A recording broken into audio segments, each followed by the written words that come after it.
A service of KIBMradio.com, the Internet's home for an all old-time radio.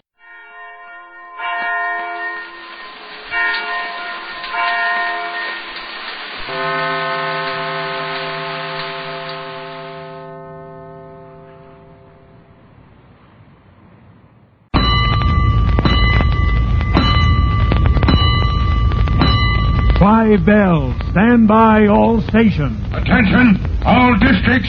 A 5-alarm fire. 5 bells. Move in immediately. That's it. Let's roll. Let's go. Firefighters.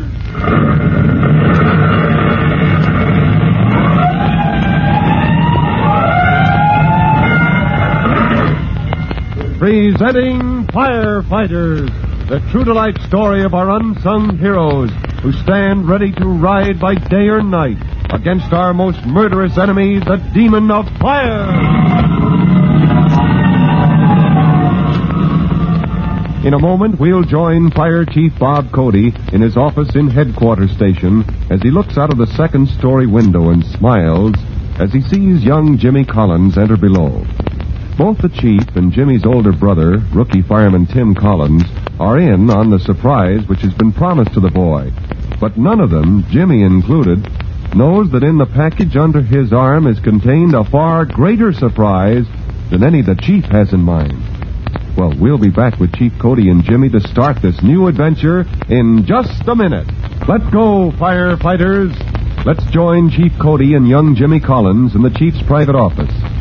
Jimmy places his package gingerly on the desk and sits bolt upright in the chair opposite. Chief Cody grins and then says, Now, look, son, you don't have to act as though I'd called you in here to break you from captain to lieutenant. Now, you've been mighty helpful to the department a couple of times recently. It's time I followed up a promise I made. A promise? To me? To you and all the other boys in your junior firefighter outfit. That brigade you started in school, they're still anxious to hold that antique sale? Sure, we could use a little money. Well, if your sale was run right, you could aim a lot higher than that, Jimmy. I don't see why you couldn't raise enough to rent some place for a clubhouse, get a library of books on firefighting, and really get organized. Oh, brother, wouldn't that be something? Well, that's why I asked you to come here. The boys and me, we'd like to help. Did you notice anything downstairs? No. I figured you might get sore if I hung around and looked over the apparatus, sir. Well, I must have got myself a reputation. What I meant was the boys have already brought in a few old pieces. There's a rocking chair like you don't see these days, an old-fashioned desk, secretary you call it. Say, you got things rolling already. Well, I figure you boys take it from here, Jimmy. Hold a meeting, send the gang out for donations, keep a record of what you get, and, store the stuff here if you like. Swell. That's why you phoned and told me to bring along those items we got from Mrs. Wilcox, huh? I remembered you and your sister Trudy picked up something there the day her attic caught on fire. Yeah, an old cup and saucer and a snuff box of some kind. They might bring in a few dollars. Do you want to see them? Well, that's out of my line, son. You put them away carefully downstairs. Keep a list of any donations too big to carry, and we'll send a truck out to pick them up. Oh, gosh, Chief, this is darn swell of you. And when you've got enough antiques collected, you can hold the sale here if you like. Until then, they won't be in the way, Chief? No. Another thing, you'd be surprised how many people wander in and out of here. They'll see the stuff, start talking about it before the sale. Oh, what do you know? Advanced publicity. Watch those antiques pile up now, Chief. I will. And all the time I'll be thinking, I fixed things for once so my friend Jimmy Collins won't find himself in the middle of a peck of trouble.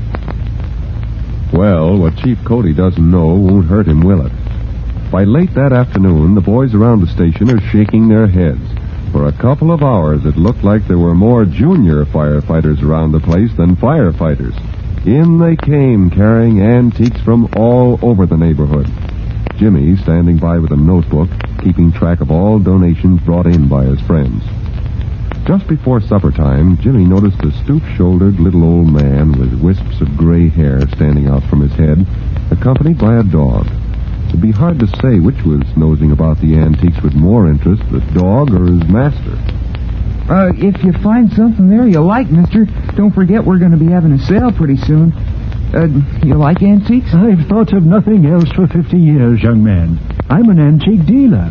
Lucius P. Darby's the name. You've heard of my shop on Cedar Street? Well, no, I don't think... Here, boy. Take your nose out of that box. I'd better lift that up on the table, out of the way. Your dog's kind of curious, Mr. Darby. That dog, young man, has a passion for antiques.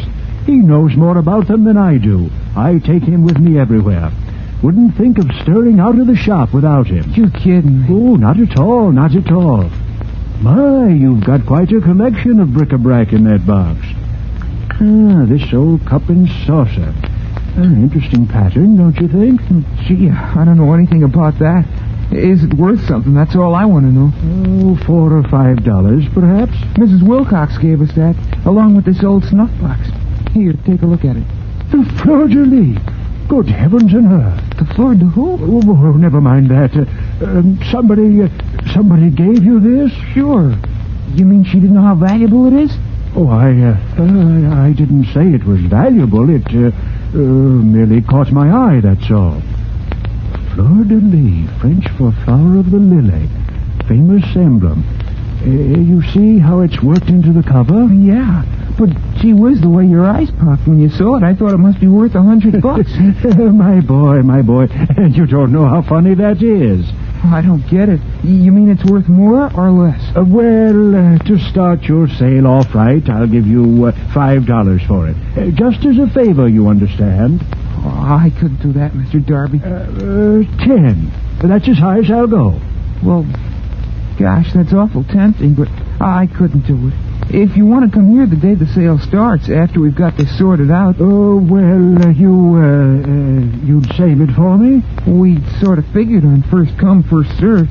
But if you're as anxious to have it as all that... Oh, not at all. You've mistaken my interest in the that is, in this snuff box entirely. Let's forget the whole thing. What's your name, young man? Jimmy Collins. Jimmy, let's put these trifles back in the box. I suppose you're as interested as I am in fire apparatus. I'll say I'm going to be a fireman someday. Well, my goodness. What's that? Well, gee whiz, it's the alarm, of course. See, there's Chief Cody. And that's his car over there. See, that's his driver getting in now. Oh, but the trucks, aren't they going too? Well, I guess this isn't their call. The fire must be out of their territory. But Chief Cody gets a call for a lot of fires that this engine company doesn't go to. Well, there he goes. Oh, very efficient, Jimmy. Yeah, if you'll excuse me a minute, I'd like to check up on where the fire is. When Jimmy returns a moment later, Lucius P. Darby is quietly talking to his dog. Ah, there you are, Jimmy. I was just saying it was time we ran along. Isn't that right, boy? Well, tell everybody about our sale and drop in yourself. I'll try. One friendly tip, my boy. You mean about the snuff box? Snuff box? Oh, yes, I'd forgotten. No, this is a little warning. Watch your antiques carefully, my boy. Oh, gosh. Can you see someone walking off with a chair? It's the little things that disappear. If you ran an antique shop, you'd know from bitter experience. Some people just can't resist them. Watch their pockets, Jimmy. That's the trick. Make sure they don't bulge, that they look flat, like mine, you see? Well, sure, I see. Don't forget that. Now, boy, shake hands with Jimmy. That's it. Good day, young man, and good luck. Jimmy can't help smiling at the curious little man and his four-legged friend, but after they've left, there's a puzzled look on his face. It's still there when Chief Cody's car swings into the station house a few minutes later.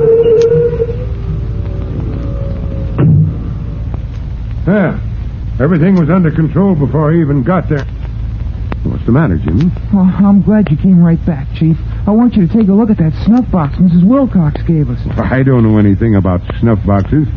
Why don't you or your sister get a book out of the library? It'll only take a minute, Chief. It's in a box right over here. I showed it to an old man a few minutes ago. The old fellow with the dog? Yes, sir. You couldn't help liking him, but gosh, was he a character. He acted like that thing was worth $1 million. That's silly. You must have been mistaken, son. No, he didn't want me to know he was interested in it, so he changed the subject. And holy smoke! The snuff box! It isn't here. It's gone. Well, maybe it was valuable at that. So the old man did walk off with it, huh? Mr. Darby? Oh, that's impossible. He couldn't have. You mean somebody else came in after him? No, he was the last one. I showed it to him, and... Then he must have taken it, Jimmy. I tell you, he couldn't, sir. Gosh, he even patted his pockets to show me he had nothing in him. Don't you think that was rather strange? Well, of course, but he wasn't carrying it on him. I shook hands with him and then with his dog. With it? Do you feel all right, son? Oh, I'm not crazy. I just mean neither Mr. Darby or the dog was carrying that snuff box. Well, maybe he hid it around here. Oh, that wouldn't have made sense. Gosh, he'd have known we'd hunt for it.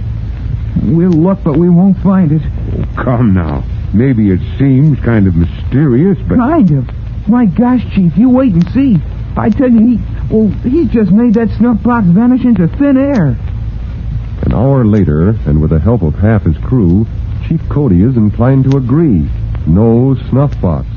And with Jimmy certain Mr. Darby did not have it on him, well, the mystery is complete. To learn what happened then, be sure to listen to our next exciting episode of The Firefighters.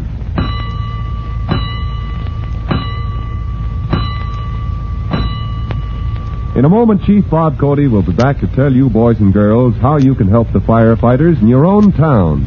But first, a special message for all of you. Now, Chief Bob Cody and the message for the Firefighters Brigade. Chief Cody. Attention, firefighters. This is Chief Cody with your special assignment. Whether you live in the city or the country, most of you at one time or another get out into the woods or the fields, hiking or camping, maybe just a picnic. If you ever have occasion to use matches at such a time, or if your parents do, be very sure they're not carelessly thrown away. You make it your job to see they're out.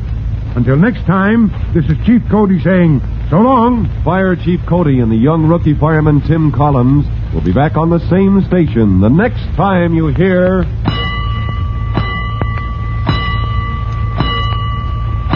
That's it. Let's roll.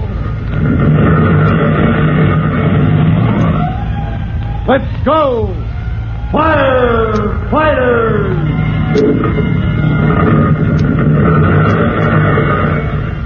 The National Broadcasting Company delays the start of this program to bring you a special bulletin. From the NBC Newsroom in New York, Henry L. Stimson, former Secretary of State and Secretary of War, is dead at the age of 83. Stimson died at his home in Cold Spring Harbor, Long Island. Keep tuned to your NBC station for the later news. The National Broadcasting Company presents Counterspy.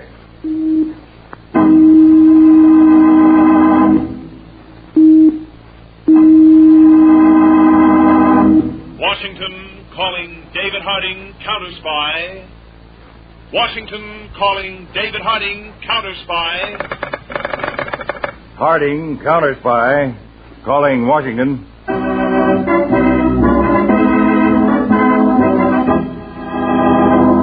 United States Counterspies, especially appointed to investigate and combat the enemies of our country, both at home and abroad.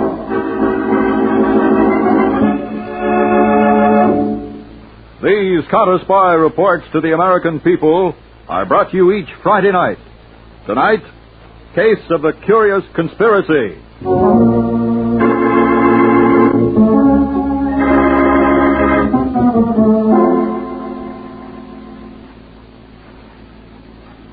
Good evening, Mr. Harding. Evening, Conway. Through this door, Chief. Oh, thank you.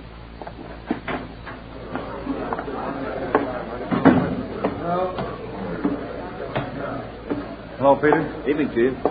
I'll get started.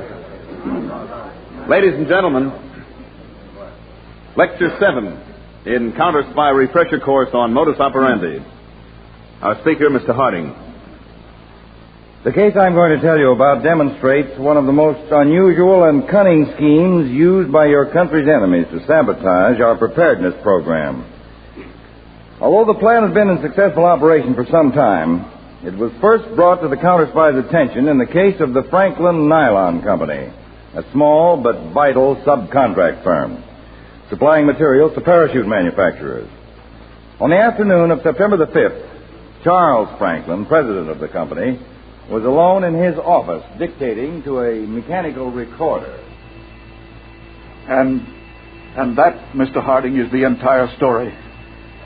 I had no rest since this horrible thing happened. I'm no better than a traitor and a murderer. I do not ask forgiveness. I deserve none.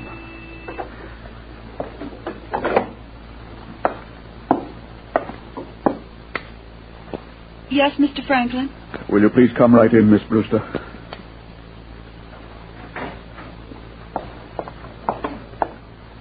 Yes, sir. I want you to see that this record is delivered to the local Counterspy field office. Counterspy? Yes, immediately. That will be all, Miss Brewster.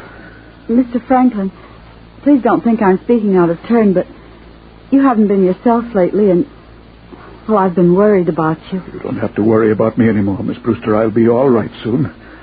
All right. Now, please see that the record is delivered. Yes, sir, I will.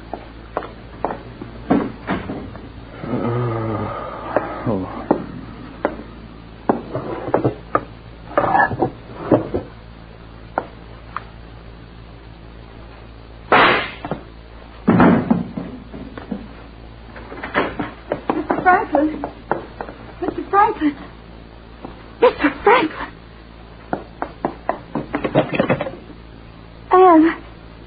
Anne, call the police right away. Mr. Franklin has just shot himself.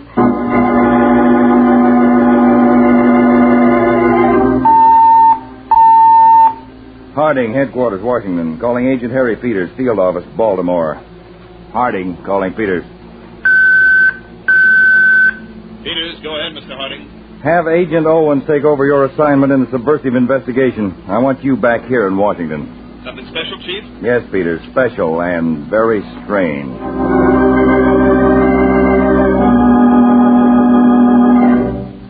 Well, Mr. Harding, from what I've heard so far of that recorded confession of Mr. Franklin's, I don't find anything so strange about it or special. Yes, that's right, Peter. So far, it runs along the usual course. A businessman falls in with a scheme to get extra allotments of critically short material. So after a while, this larceny in Franklin's heart goes to the conscience in his head, and he takes his life. Mm-hmm. The usual pattern. But now we'll get to the unusual, the rest of the record. Then, Mr. Harding, on the afternoon of September 2nd, I went to Albert Langdale's apartment to discuss the first shipment of raw nylon to my plant. Langdale's sister Marion was not present this time. We had been talking only a few minutes when the rear door opened suddenly and a man with a gun came in and identified himself as one of your Counterspy agents. What? Now, listen. The agent was about to put us under arrest when Langdale grabbed his gun. A struggle ensued. The gun went off, and your agent was killed. Peters, there's more. Langdale told me to leave and said he would dispose of the body. Later that evening, Langdale came to my home. In payment for the risk he took, he demanded that I turn over to him a controlling share of my stock in the company. I had no choice. I did as he ordered. And that, Mr. Harding, is the entire story.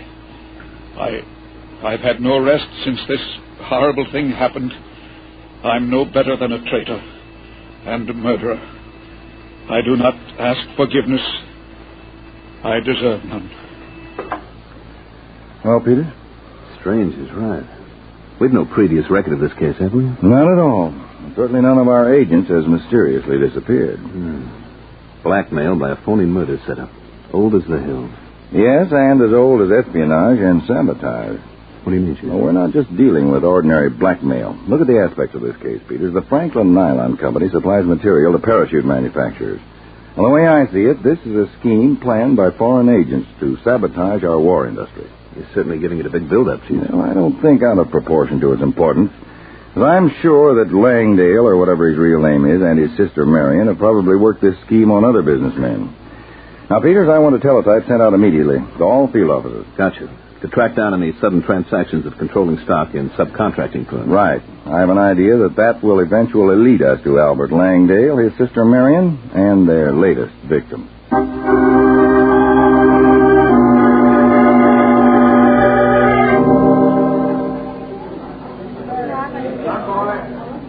Yes, sir? I believe there's a reservation at this hotel for me. My name is Albert Langley. Oh, yes, Mr. Langley. Please sign here, sir. Miss Langley is down the hall from you, just a few doors. Oh, good. She asked me to notify her as soon as you arrived. I'll call her now, sir. Thank you, but if you don't mind, I'd rather surprise my sister.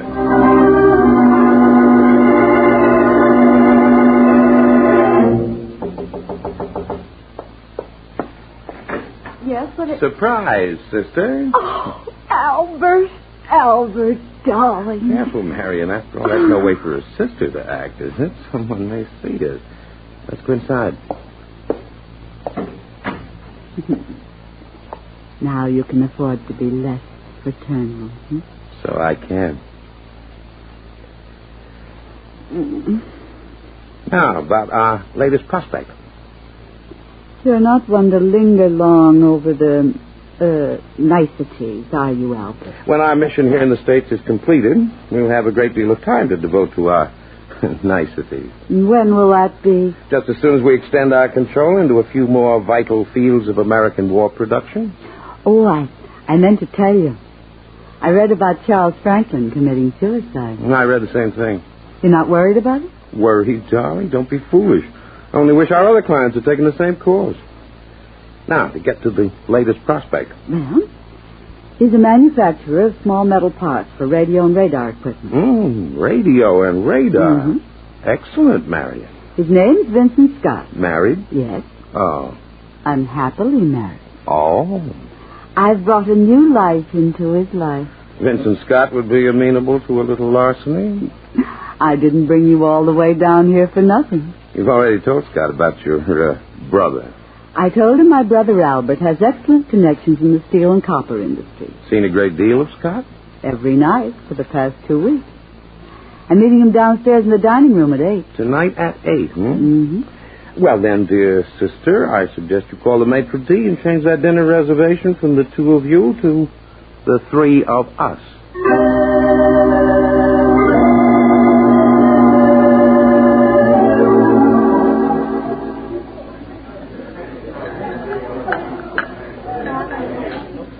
Mr. Langley, I was very surprised when Marion told me you were to have dinner with us here this evening. Well, Mr. Scott, I just stopped by on my way down to Washington. I'm only remaining for a day or two. You don't mind, do you, Vincent? I see Albert so little these days. Mind? Oh, of course not, Marion. As a matter of fact, Mr. Langley, after what your sister told me about you, I was very anxious to meet you. Really? Well, that is a coincidence. Coincidence? Yes. After my sister told me about you, Mr. Scott, I was very anxious to meet you.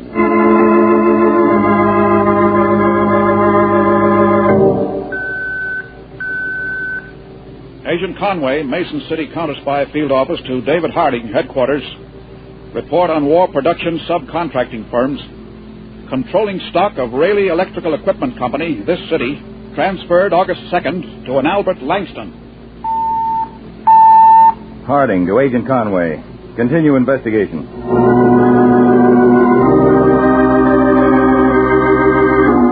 Mr. Harding, Agent Farrell just reported from Caryville Field Office. Controlling stock of Caryville plastic products transferred September 17th to an Albert Lewis.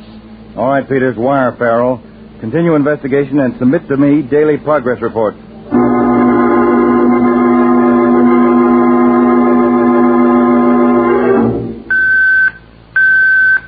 Agent Hudson, Chicago Field Office. To David Harding, Headquarters. Controlling stock of Abbey Glass Fiber Company transferred August 30th to an Albert Lamar. Harding to Agent Hudson. Stand by temporarily for further instructions. Will do, Chief. Well, Peters, what do you think now? Looks like you pegged it right, Chief. The pattern's there, all right. Yeah. An electrical supply outfit in Mason City, a plastics company in Caryville, and a glass fiber manufacturer in Chicago. And the last victim, the Franklin Nylon Company. Every outfit a small but vital part of our war production. Yes, and examine the names of the new owners of the controlling stock, Peters. Albert Langdale, Albert Langston, Albert Lewis, Albert Lamar. All one and the same person. No doubt about that at all. But where to locate him now? Or the woman who works with him? Yeah, it's going to be tough, I know, but we've got one thing in our favor. Like what? Our understanding of the psychology of people like these. They set up a pattern, it works for them, and they stick to it without major variation. Well, Peters, you and I are going to examine that pattern at close range, personally. question one of the victims, you mean? That's what I mean. Call the field. Tell them to get the jet ready for a flight to Chicago. Right. In the meantime, I'll radio Hudson that we're on our way out there to take over operations.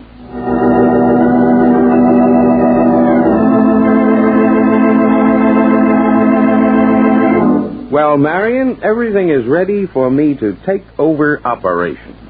You had no trouble selling Scott the idea, Albert? I sell him the idea. Don't be ridiculous.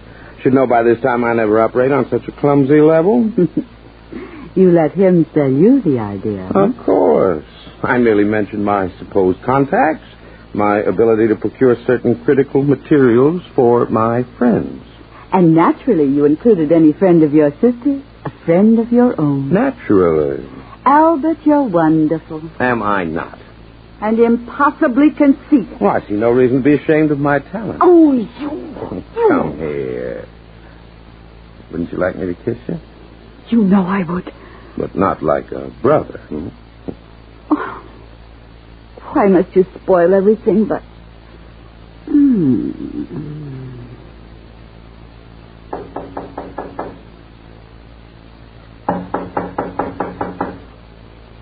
Albert, better let me go. The door. Let it wait. Maybe Scott. It is. Go ahead, sir. You're under arrest by the United States Counterspy. What's the matter, Marion? I scare you? Oh, no, not much. Max, you fool, you gave me the fright of my life. Hello, Max. Come on in. Hello, Albert. Sorry I'm late. My train was held up. You knew it was Max at the door. Of course. I could see. Oh, you need a drink, darling. I'll have one, too. Max? A pleasure. And you needn't rush, Marion. Max and I will talk over our business first. All the tricks. All the low-down, dirty, despicable tricks. What's eating her? And no sense of humor. Well, Max, you all set to go to work? All set, Albert. Got a nice new set of credentials. When and where? Tomorrow night at 11. The Scott Company warehouse on River Street. You'll be sure to give your usual convincing performance. You don't have to worry about me. When I pop up and say, United States Counterspies, it'll be in the bag.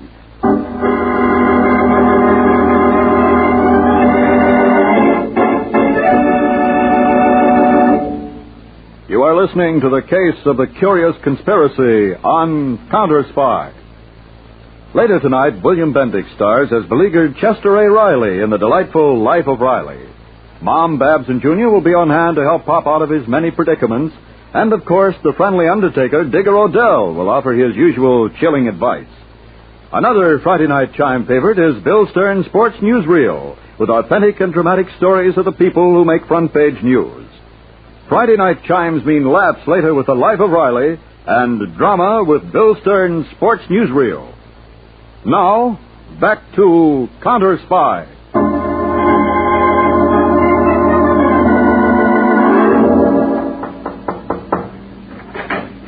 Yes? You're Robert Abbey of the Abbey Fiberglass Company? Yes, that's right. What is it? I'm Agent Peters, United States Counterspy. You're wanted for questioning. Please come with me.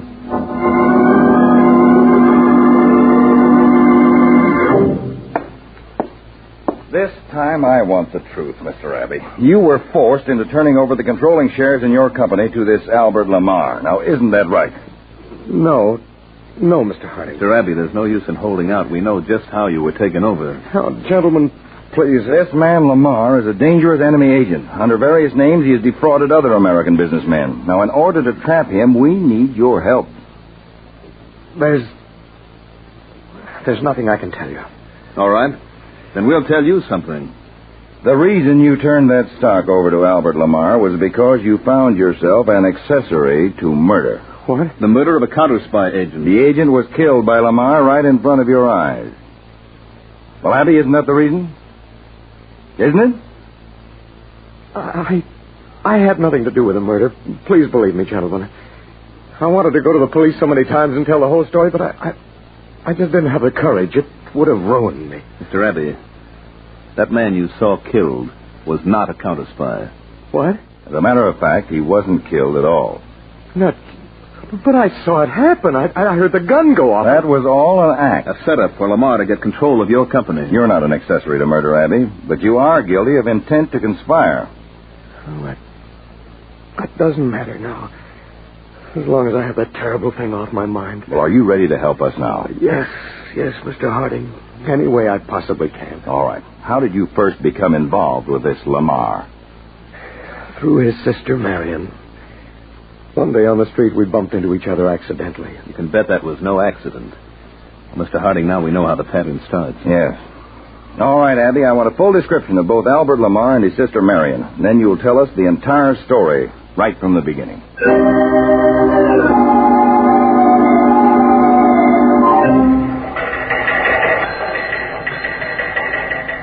From David Harding to all Counterspy field officers, Blue Alert.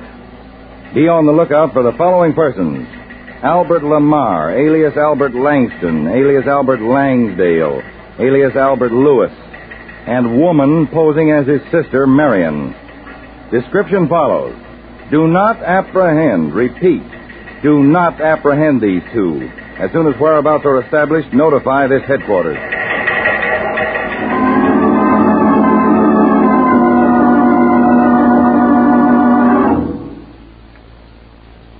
Now, Scott, you're sure there's no one in this warehouse but you and me? Yes, I'm positive. What's taking them so long? Oh, it's not 11 yet. The truck with the metal will be here on time.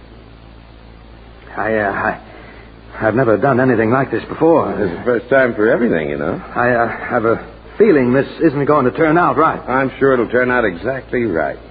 Just as I planned it. Langley. Someone knocked over a case. Be quiet. There's someone in this warehouse. We've got to get out before it's too late. Too late now. What? Both of you stand right where you are. Why? One move from either of you and I fire. What are you doing here? This is Mr. Scott's warehouse. Yes, I know. I followed you here. You're both under arrest by the United States Counterspies. Counterspies? For conspiracy against the government. We've been waiting to catch you, Langley. I told you, Langley. I had a feeling all along. All right, you two, let's go. Come on. Could you wait a moment? For what? For this. Let go of that gun. Let go. Not until I get it. Not until...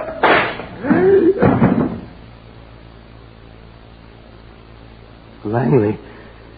He's dead. You killed him.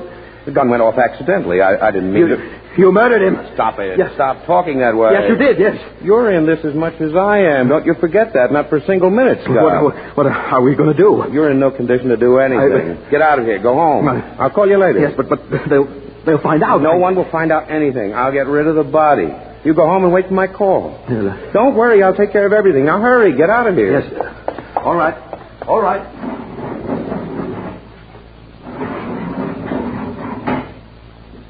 Come on, Max. Get up. Well, Albert, did I bite the dust good enough for you this time? Max, you were magnificent. Absolutely magnificent. Thanks. So, all you have to do is step in for the wind-up, huh? That's all. Well, I'll be on my way. I'll be hearing from you. Of course, Max. You'll be hearing from me just as soon as Marion and I set the stage for another one of your Counterspy entrances.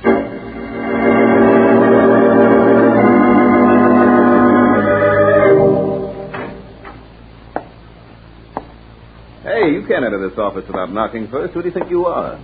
Well, who do you think I am? Mr. Harding. Even have you fooled up, Peter. Dave, what's the idea? Just testing my new makeup. Come on.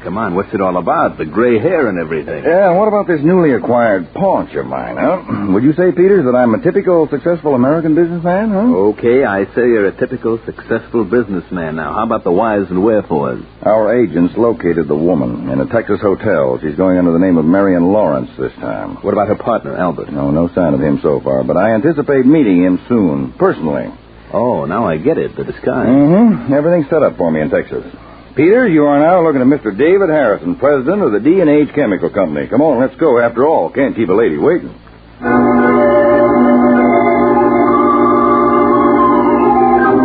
Harrison, eh, Marion? That's right, Albert. David Harrison, president of the D&H Chemical Company. You told him about your loving brother's influence in obtaining critical chemicals? Yes, and he's very receptive, I'd say. Then, darling, I'd say it's just about time for me to come to Texas and meet your receptive Mr. Harrison.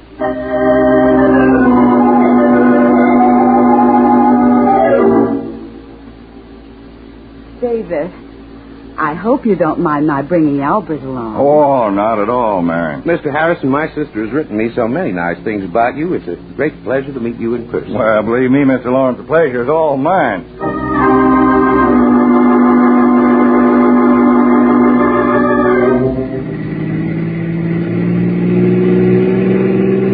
How'd it go tonight, Mr. Harrison? Fine. I really sold myself to them, Peters, all the way down the line. Good. Then you ready for the wind-up? No, not yet. We're delaying arrest until we're sure of getting the third member of the ring, that phony Counterspy agent, and all their records and the stocks they've swindled. You figure it'll take much longer, Chief? No, not much, Peter. Albert put the bait out on his line tonight. I'll let it wiggle in front of me for another day or so, and then I'll fight it.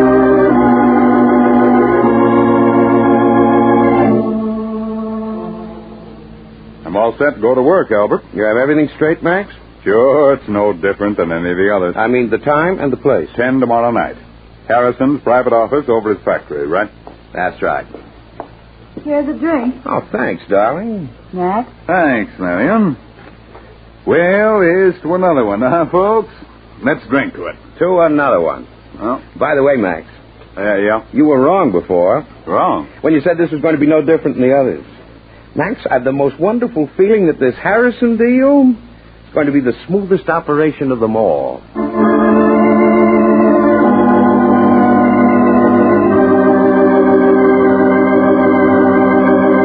Hey, what time is it, Lawrence? You don't have to stand near that window watching the delivery yard. The truck with the chemicals will be here on time. You don't have to worry, Harrison. Oh, I'm not worried, no. You're not? Not a bit. Well, in case you do have any doubts, let me assure you everything will go exactly as planned. I know it will. Of course, you've never done anything like this before. Well, no, not quite. You'll get used to it. And you won't regret meeting me, Harrison. Oh, I know. I'm never going to regret that, Mr. Lawrence. Hey, nobody'd be ringing me here this time of the night. I didn't tell anybody I'd be here. It may be for me. Yeah, maybe it is. I reckon you better take it then. Hello? Albert, this is Marion. We're in trouble. What? Now listen to me and don't give yourself away. Go ahead. I was in my hotel room. Someone knocked on my door and said he was a counterspy. I got out the back way just before he broke the door in. Where are you now? At the railroad station. I'm going to get the package out of the locker. All right, I'll meet you there as soon as possible. You may not be able to get away from it. That won't be difficult. You don't understand. He's not Harrison. What? I had a feeling about it. So I phoned the real Mr. Harrison, and he's at home. At home? The man with you must be a counterspy. Yes. Yes, that must be it. Be careful. Don't worry. I'm sure it can be managed. Yeah.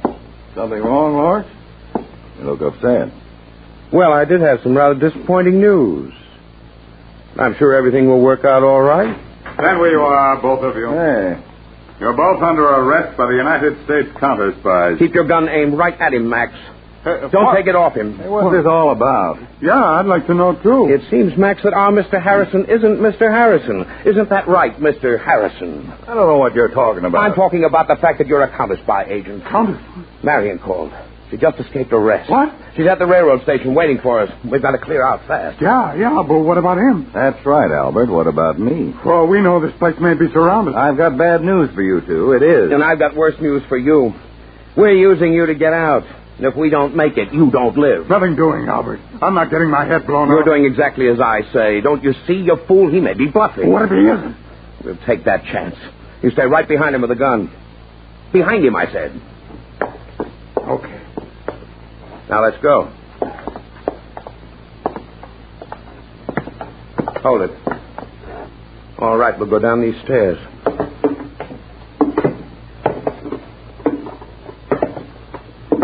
Stand with one. Get him, Max.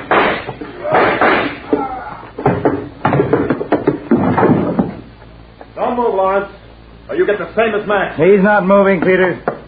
Sorry I had to wait so long, Chief, but I had to make sure you were out of my line of fire. To be honest, I was getting a little jittery. Marion called, Just as we planned it. Planned? That's right, Lawrence. We let her get away. Harding, Agent Braden just radioed us from the railroad station. They picked up the girl just as soon as she got a package out of a public locker. Everything we wanted in that package, Conway? Everything, sir. Their records and the stocks. Good.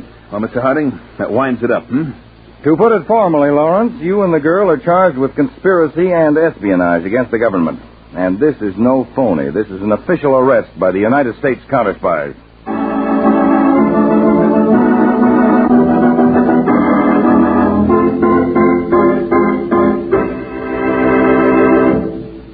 Tune in every Friday, same time, same station, to Counterspy. Listen next Friday for the exciting Case of the Insidious Impersonation.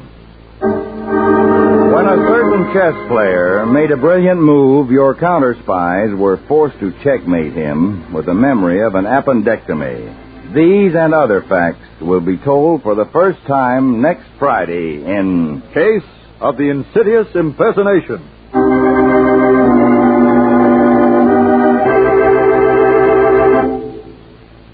Tonight's Counterspy program originated in New York, was directed by Marks B. Loeb, dramatized by Edward J. Adamson, and featured Don McLaughlin and Mandel Kramer. Counterspy is produced by Phillips H. Lord.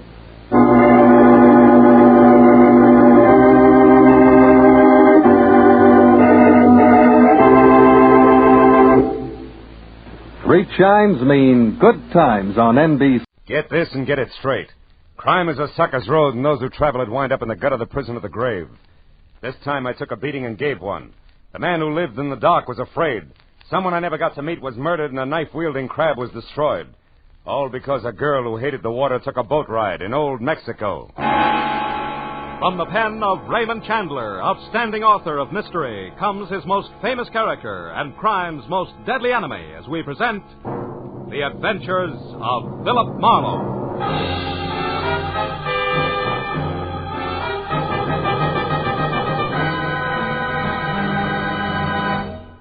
Now, with Gerald Moore, starred as Philip Marlowe, we bring you tonight's story, Mexican Boat Ride.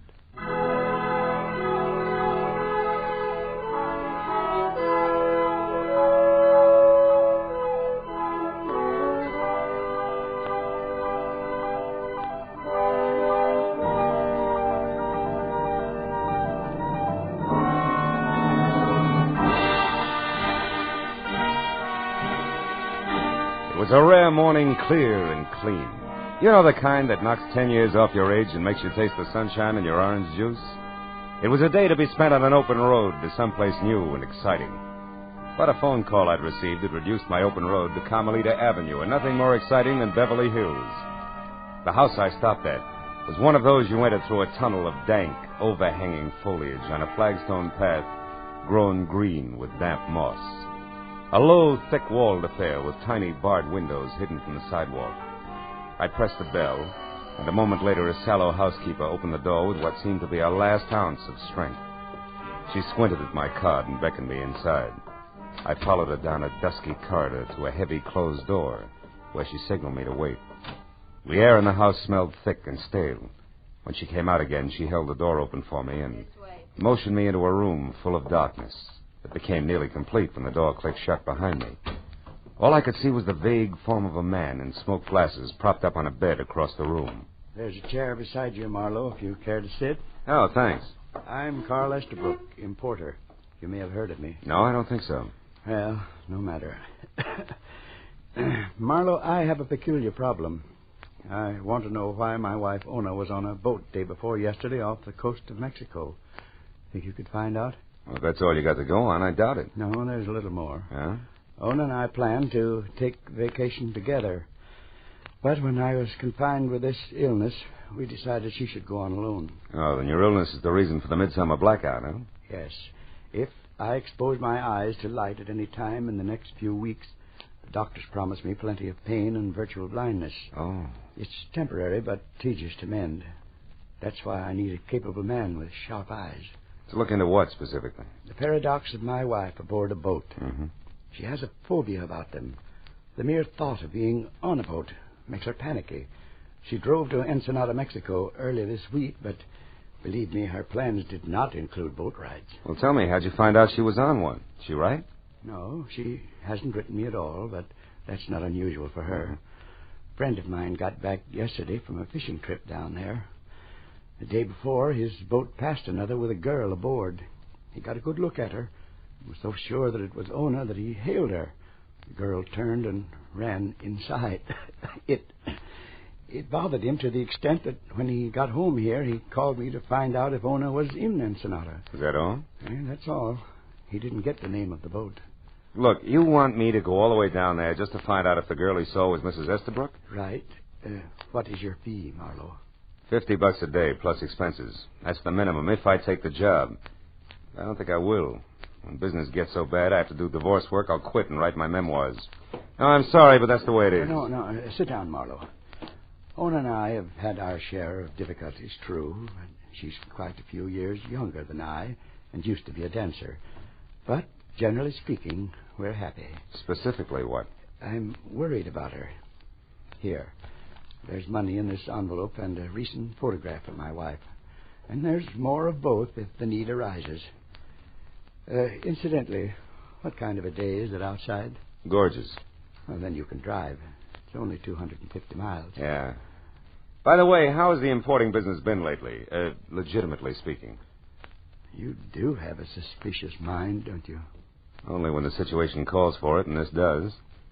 However, I can understand an imagination working overtime here in the dark, Mr. Estabrook.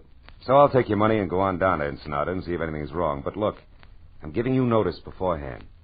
If it turns out to be family laundry and nothing more, I drop it. You're a reputable man. Just see that I get my money's worth, Marlowe, and you can keep the change. I'll expect to hear from you.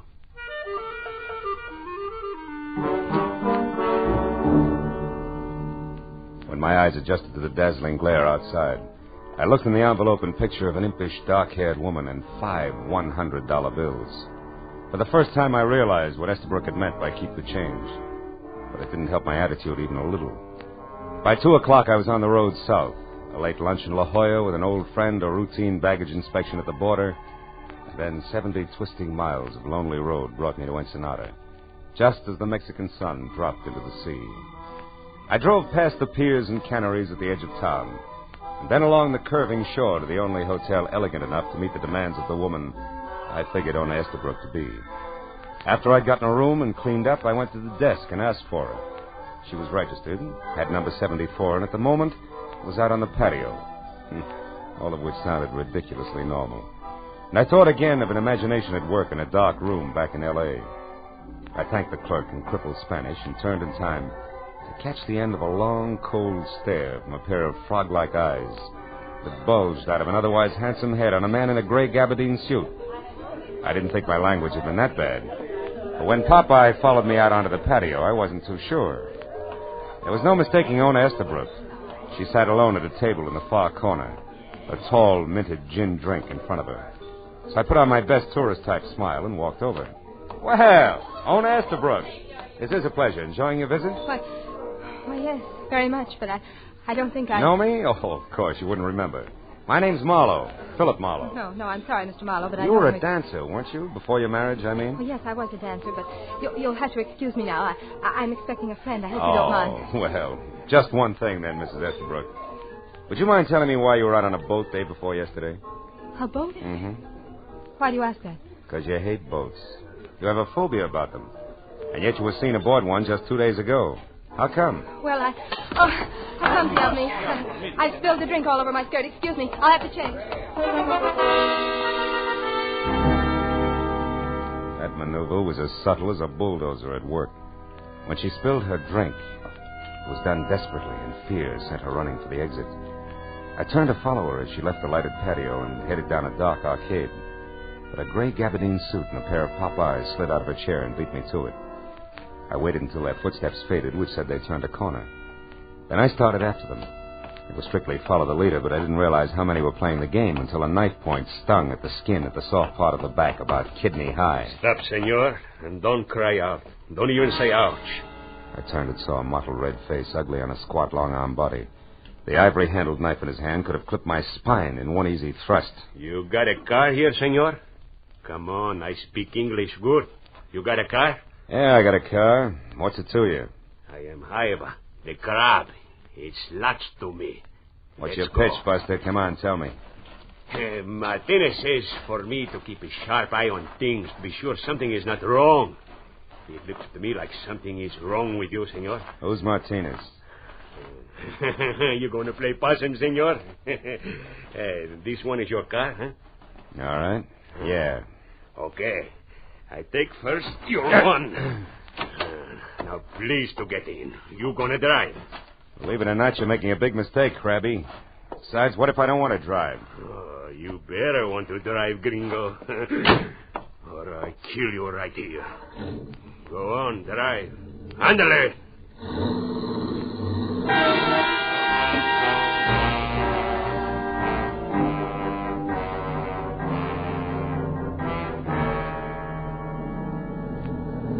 See, stop here. And now we get out. It's nice and quiet here on the beach, no? Walk over there to that old adobe wall. We're going to have a talk there. It's going to be dull, Buster. We've got nothing in common. Please, senor, don't make it hard on me. I don't know why you got to come and mix everything up again when time is running out. Why did you come? I needed new huaraches. Look, senor, you think I'm ugly? You're no beauty, Crab, let's face it. See, and I can act even uglier. Maybe I could go on the radio and make a big hit, no? Or maybe I make the big hit on your face. Oh! Don't try something, senor, or I kill you with your own gun. Now, the truth. You spoke to the senora about the boat. Why? I forget. Oh! Who are you, senor? Private detective named Marlowe. Oh, a private detective. Who are you working for? Dolph Bentley? I never heard of Dolph Bentley. Who's he? You're lying. The senora knows him. I heard her say Dolph Bentley won't make it tonight. Yeah, he's lucky. See, I tell you something else. He better not make it. Martinez is going to do business with one man only tonight. Now, you want to say something? No? Then I'll say it. You take what's going to be left of your face, Senor Bentley, until I get out of Ensenada and don't come back. Understand? Oh!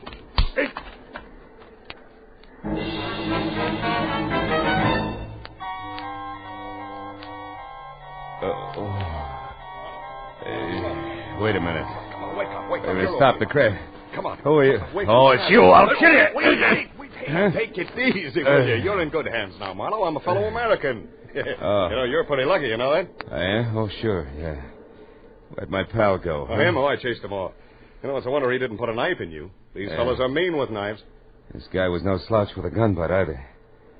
Hey, where'd you come from, anyway? Well, down the beach a ways. I just finished working out on the boat, and I was taking a walk, and I heard the commotion, came over to see about it.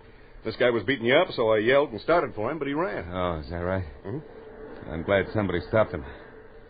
Thanks very much, Mr. Roman. Oh. Lou Roman's my name. Yeah, I'm pleased to meet you, Marlowe. Thanks. You know me? Well, yes, I took the liberty of looking in your wallet to see that devil had robbed you. Oh. It doesn't seem so, though. Yeah, I guess I got here just in time. You're a private investigator, I see. You working on a case now? It's debatable. So far, the case is working on me. I'd like to find a guy named Dolph Bentley, though. Dolph Bentley? Yeah. Guy who beat me up had the idea that I was hired by Dolph Bentley. Did you ever hear of him? No, I come down here every year to fish, too. Know a lot of folks around here, but I never heard of that one before. Why are you after him?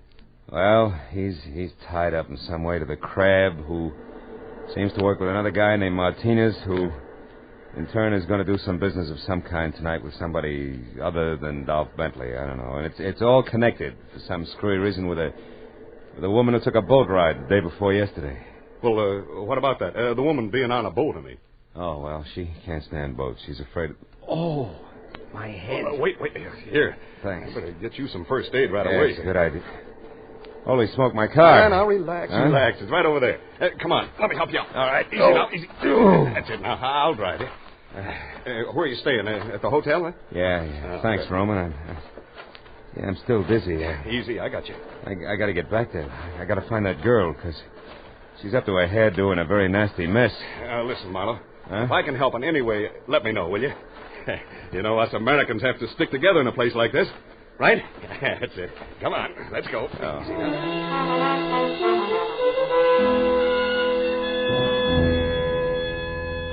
Lou Roman, the hail fellow, was indeed well met. He found my gun and drove me back to the hotel. A long hour had gone by since Ona Estabrook had run from the patio, followed by the pop-eyed character in the gabardine suit. I tried her room, checked with the desk again, and from there spent 30 minutes peering into corners and balconies and getting nothing but indignant glares from Mexican lovers. So I left the building and started through the grounds. I worked my way from the stables up into a secluded garden deserted by all but a marble statue of Montezuma, who, when I passed him, groaned. In the dark at my feet lay Haiba the crab, his mottled face twisted into a tortured grin of agony. And sticking straight up just above his belt buckle was the white ivory handle of his own knife. Crab, who was it? Who got you? Oh, senor, I am sorry what I did. Never mind that. Who did this? Do you know? Oh, si. It's Dolph Bentley. Now get a doctor. No, you, senor. I tell Martinez that Dolph Bentley is... Crab. Yeah.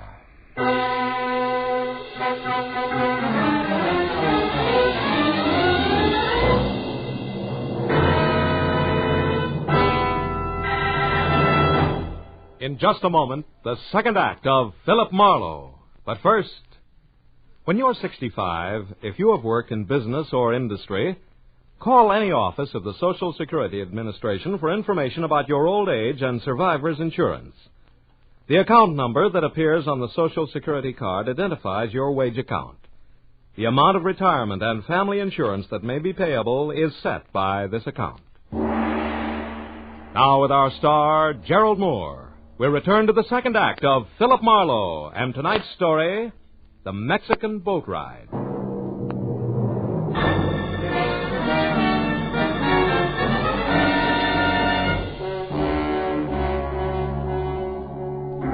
Even as the life trickled out of the ugly little man called Haiba, and his face, which had been knotted tight in pain, went slowly limp and he was still, I knew that I'd have to get next to Dolph Bentley before the importance of Ona Estabrook aboard a fishing boat off Ensenada would make any sense. Also, I knew that there was a good chance that said Mr. Bentley and the gentleman in gray gabardine, known to me as Popeyes, were one and the same. So I started back to the hotel. But halfway there, I stopped at the sight of a figure ahead scampering toward an all-alone taxi parked near the main entrance. It was Ona Estabrook. I took off after her. When she was in the cab and away before I could get close enough to do any good. I tried the next best thing, which was the sombrero doorman nearby, who I figured might have heard the address she'd given the driver. Yeah, but what I didn't figure was that the doorman might not habla much English. The Senora Estabrook. Si, senor. Her enters libre a minute ago. Yeah, that's right. I know that. Now, look, where did her go? Which way in the libre? Libre. Uh-huh. Oh, un momento, senor. Libre. No. Viene, senor. No, look, pronto. amigo, I don't want a taxi. No libre. No libre. None whatsoever. Chico, no quiere. Now, please, come here. Let's back it up a little, huh? Senora Estabrook in libre, right? Si, senor. Okay. Now, where did she go? What direction? ¿Qué dirección? Oh, ahora comprendo. Ajá. The senor. The señora. ¿Qué dirección? ¿Comprendo? Si, senor. Senora Estabrook go to the pier, the fishing pier. Which one? Which fishing pier? ¿Cuál pier? The small pier, senor. The little one near the big cannery, the fisher's cannery. That's senor. all I want to know. Gracias, amigo, and... Uh-oh. Senor, what are you seeing? I'm not sure. But even if I were, I wouldn't be able to explain it to you. Buenas noches, pal. Thanks a lot.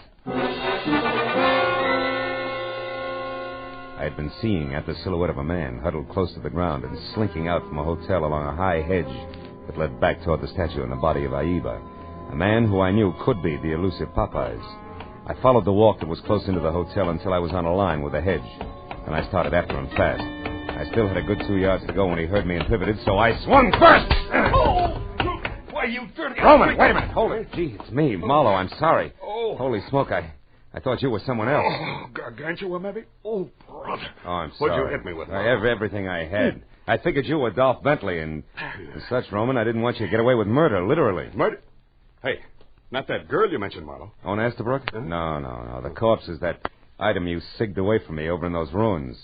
Somebody got to him with his own knife there near the statue. Then I was right. I did see someone move over near there. Well, yeah, a couple of minutes ago, Marlowe. I was on the balcony outside of my room. It faces the garden here, you see. And when I saw you run for the main entrance, I had a feeling that you might be in trouble again, so I came on down here. Well, then what happened? Well, I was about to call out to you when I heard some noise over there near the statue. It was a man. He was running away fast, heading toward those stables. A man wearing gabardine, maybe tan, maybe gray. Maybe Dolph Bentley. Thanks, Roman. You've been a big help. When you get back to the hotel, tell him about the dead man, will you? I gotta run. The stable was a robust left field as pegged to home plate from where we'd been standing. So by the time I got there, I was out of breath and facing nothing more important than thick darkness, a lot of hay, and a couple of horses who couldn't sleep nights talking things over. Until I moved around a corner past the stalls and close to the half-open door of a shack, marked both Cabina Telefono and the equivalent in English that showed a single unshaded light. And under that a man standing alone next to a telephone, writing something on the back of an envelope. He was wearing a gray gabardine suit, and when he lifted his pop eyes from the paper in front of him, I knew the next move had to be mine, 38 and all. Let it go, Buster. Keep your hands close to your sides. Just as you say, senor. I'd be a fool not to obey you. You're so right, a dead fool. So keep that in mind while we chat, won't you, Mr. Bentley? Bentley? Uh-huh. How did you find out who I am? It was easy. All I had to do was listen to a dying man's last two words when I asked him to name his murderer. He said, Dolph Bentley. Any comment? Yes. You know a lot, senor. Don't resent it, friend. I learned it all the hard way. Don't move, Bentley. I was only changing my position, senor. Which will be prone if you try it again. Now, what do you know about this whole mess and an American girl named Ona Estabrook, who I figure is no mobster? Nothing, senor. You're a liar, Bentley. Which brings me to the point. One, why the pressure on the girl? And two, what's so important about her taking a ride on a fishing boat? Come on, brother. It's getting late for a murderer. Start talking straight the first time out. All right. I'll start with a question. Senor, how does all this concern you? You gain a percentage if the smugglers are not interfered with, perhaps? We were talking about the girl, remember? Yes, I remember. But you see, senor, I have little to offer on that score. How little? A single observation. In your country, senor, people who do not mind their own business are called nosy. Here in Mexico, we have another term. Asno. Which means what? Jackass, senor. Who, unlike the cat, cannot see in the dark. But can try his best, Bentley. No gun, senor. Okay, amigo, no gun, but this. Asno.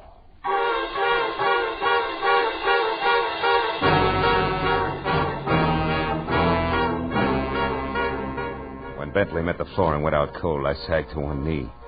Stayed that way until the air rushing into my lungs quit sounding like sandpaper over a drumhead. Then I got back to my feet and turned on a bracket lamp on the other side of the room.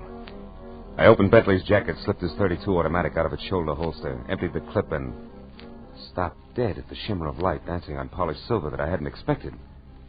It was a badge. Below his shoulder holster and pinned to his vest. Republic of Mexico, Department of Customs, Captain. I made a dive for the envelope near the telephone. On the back there was writing in thick pencil, which I finally figured to mean fishing pier near Cannery, 2 a.m. Inside, nothing. On the front, further proof that I'd never met Mr. Dolph Bentley at all, but instead it tangled hard-like with one Captain Juan Descartos, Intelligence Section, Custom Building, Mexico City, Mexico. While trying to revive Captain Descartos, the truth rammed into my mind. Ona Estabrook had rushed off for the pier near the Cannery that Captain Descartos had noted is a good place to be at 2 o'clock in the morning, which was less than 20 minutes away, and a great time for me to get to my car and the pier.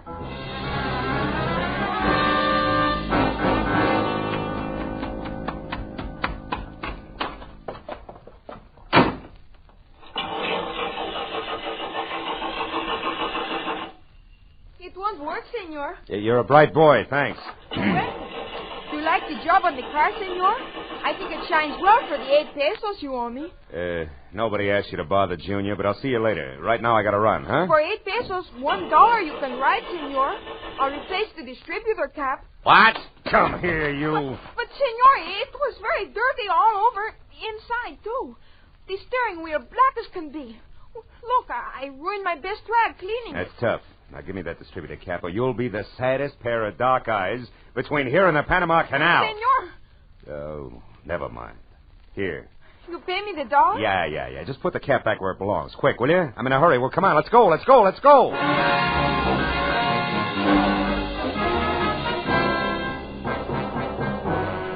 The precious 60 seconds ticked off before I was out of the parking lot and driving fast toward the fishing pier near the cannery, where I knew I was finally going to get next to Dolph Bentley and, if I made it in time, prevent another murder. But when I screeched to a stop away from the pier, piled out of my car, and ran the length of the oil-soaked planking to where a single boat was making ready to cast off, I saw one of the two persons aboard the small ketch was Ona Estabrook. The other was Lou Roman, hearty American fisherman. When I stepped aboard, our hunch hit me right between the eyes. I pulled my gun and pointed it an inch above his waist. What are you doing here, Marlowe? I might ask you the same question, Roman, or do I call you Bentley from here on out? Marlowe, you know, now he can't kill me. Now I don't have to be afraid of him anymore. Oh, Marlowe, thank goodness you got here in time. Yeah, hooray. The Marines have landed in the form of a private eye. Cut it out, Bentley, and don't move. Oh, no, what do you mean about being afraid? What's your connection with this fisherman here? Well, it was an accident, Marlowe. A mix-up in our baggage. Lou Roman and I both happened to stop for customs inspection at the border at the same time, and our suitcases were switched. I didn't notice it at the time, but when I got to the hotel, I discovered the mistake and went to Roman's room to correct it. But instead, you found Bentley here posing as Roman, right? Yes. He killed him, Marlowe. He told me he did. That's a dirty lie. Roman's all right. He's in Chicago. No, he's not. He's dead. You killed him. Someplace between here and Tijuana, Marlowe. He said I'd get the same treatment if I opened my mouth. Then he's the one who forced you to go out on that boat yesterday. Oh, no, Stay back, yes. Bentley. So that people wouldn't be suspicious, he made me appear at the hotel, in the patio there, at the restaurant. Well, why didn't you run? Well, I couldn't. He wasn't around. Another man was. A horrible man with large eyes that never left me. Yeah. So why don't you drop it, Marlowe? No sale, Bentley. You see, I know that the horrible man with the large eyes can't be one of your henchmen. His badge says so. What? Badge? He's an officer, Marlowe? Yeah, Captain Ona. Give up, Bentley? You had better. There are too many men ready to take you. Descardos. Where'd you come from? Oh, I have been here quite a while. But your story was so interesting, I just couldn't interrupt.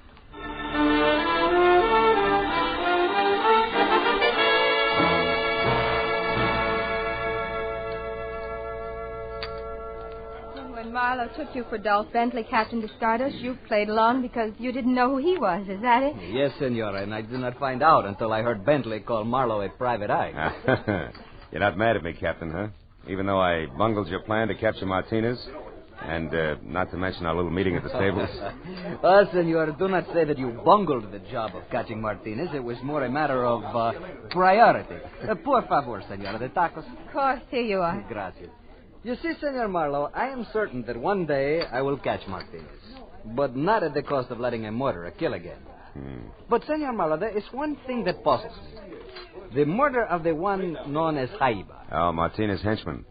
Well, you see, Captain, he knew that a man named Dolph Bentley was mixed up in this because he'd overheard Ona and her keeper, then called Lou Roman, talking about him. He wanted to know more. Also, he couldn't figure who I was. So he beat you up? Correct. Bentley, of course, only saved my life because it was an easy way to find out just how much Jaiba did know, after which he got to him. Enough? Not quite, Senor. There is still one thing. How did you know that Lou Roman was actually Bentley? On a hunch, Captain. And by positive identification from you, Ona, when we were on the boat. But now it's my turn. I got a question for you, honey. Have you had enough vacation? Uh-huh. Matter of fact, Marlowe, I wired my husband just before we came in to eat. Oh. I said the change did me a world of good. Be home tomorrow to stay. Love always. Well, Captain, will you pass the tacos, please? They're awfully good, really.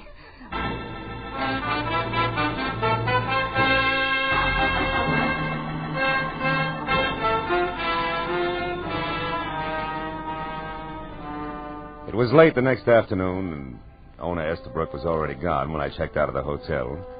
Said goodbye to Captain Descardos. Adios, amigo. And headed north to the border, where 2 hours later I stopped for customs inspection of my baggage. It was dark, and I was only 50 miles from Los Angeles before I realized exactly what that inspection had meant. Because it was then, for the first time, that I noticed the little cowhide suitcase on the seat next to me, which should have been mine, was tagged differently. The name and address of a man who lived in Long Beach, California. When I got there, I kept driving. I knew I could ship it to him and ask for mine in exchange when I got home. Oh, yes. I'd had just about enough for a while.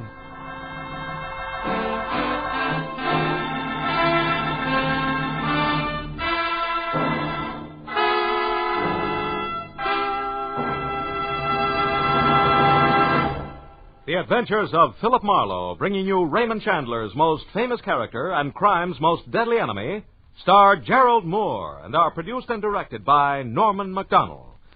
Script is by Mel Donnelly, Robert Mitchell, and Gene Levitt. Featured in the cast were Mary Shipp, Harry Bartell, Nestor Paiva, Bill Boucher, Ralph Moody, Bill Shaw, and Jerry Farber. The special music is written by Richard Arant. Be sure and be with us next week when Philip Marlowe says... It started with death on my doorstep and got worse when I lied to a sympathetic bull, was pistol whipped by a gorilla with dimples, and fought with a kitten on the Keys. And it might have gone on that way all night if I hadn't been helped by the king of the beasts.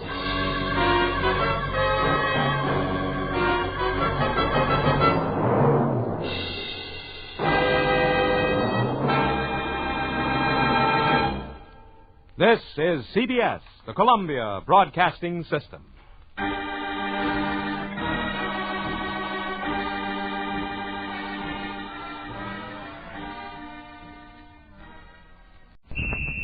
Now, Gangbusters, presented in cooperation with police and federal law enforcement departments throughout the United States. The only national program that brings you authentic police case history.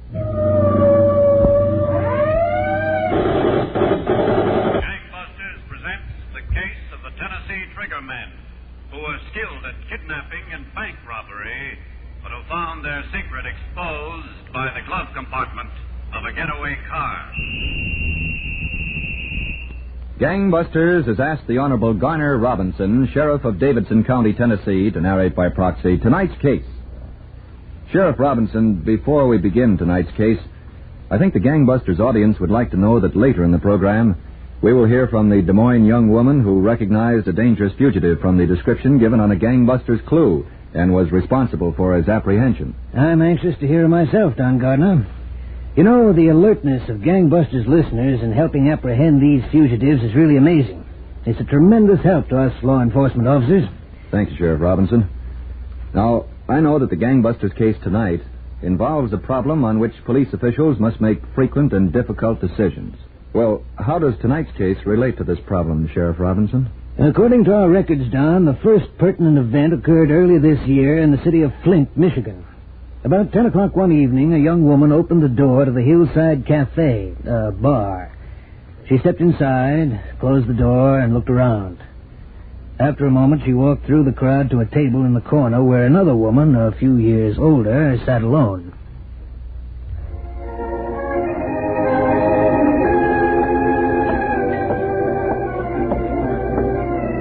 Hello, Stella. Oh. You got your bag packed? No, not yet, Stella. Well, don't stand there. Sit down. You want something to drink? Stella, what do you think? About what? About going. Give me a chance to get out of this town, and I'm going. There's nothing here for me but misery. Well, I'm not so happy myself, you know. But your bag isn't packed. It's different with you. You've known Andy Motes a long time. You know the kind of fellow he is and everything. I haven't been out with Chuck but only once. He thinks enough of you to ask you along, doesn't he? Sure, but... What's the matter? Don't you like him? He looks all right to me. Oh, I like him, I guess. I'm afraid. Afraid of what? Get wise to yourself, honey. You never get any place being afraid. Okay, here's your chance. Supposing he doesn't work like we want it to. Then we'll come back. What do we got to lose? Sure, you can say that. But if I leave, I've got to stay away. Worse than ever when I came back. You know something? Chuck's sort of a funny guy. I never noticed. I didn't like him at first. He looked so mean. He turned out all right, didn't he? Sure. But he still looks mean. Like it wouldn't take much to make him mad. I don't think you have to worry. Oh, gee. I'd sure like to go. And why don't you? What are you debating? All right. All right, I will. Now you're thinking straight. Go on home and get packed. I'll call the boys and tell them we're ready.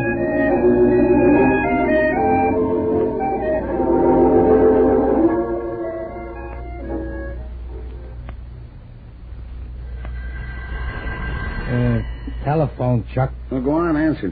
Look closer. Go on, will you? Yeah. Each time I sit down. Oh, it's a barber shop. You never stayed at a hotel with a barber shop. I'm looking forward to the day. Who is it? It's Stella. Hiya, baby. Chuck's there, huh? Yeah, how'd you make out? She'll go along. Okay, that solves everything. What's she saying, Moats? Lucy going with us? Just a second, Stella. Yeah, Lucy's going. Stella says so. Okay, make it snappy. We've got work to do. Yeah. Hello, Stella. I gotta make it snappy. Hey, look, I'm telling you right now, honey, I don't like the idea. Oh, who does? If it don't work, it's no skin off my back. It'll be okay, baby. Yeah, well, I'm going now to get Lucy. Where do we meet you? Just a second. Hey, Chuck, she wants to know where to meet us. Tell her to get the black sedan off the lot. Get the black sedan off the lot, baby. Yeah. Drive out the old hollow road, wait at the spot I showed her. Drive out the old hollow road and wait at the spot Chuck showed you. Okay, what time? What time, Chuck? Between midnight and a quarter after. Between midnight and a quarter after, baby. All right. We'll all be there. The sedan and Lucy and Lucy's nursemaid. Oh, baby. Come on, will you? We gotta go, Stella. I'll see you. So long. Come on, let's get moving. Just a second, Chuck.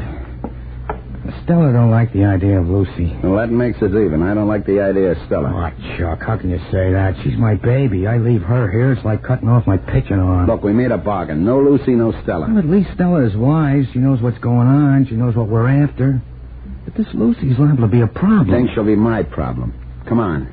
The guy closes the store in 20 minutes. Wait a minute, will you? When she starts asking questions, what are you going to say? What are you going to tell her? You're a traveling salesman or something? I'm not going to say a thing, and neither are you, and neither is Stella. We stick up this guy tonight, we throw him into the car, we take him along till we meet the girls, then we dump him. Let Lucy think what she wants. But the first crack out of you or out of Stella, and the whole deal's off. Is that straight? Why do you need a dame Is like it that? straight? Yeah, it's straight. Okay. Now let's go out and make some traveling expenses.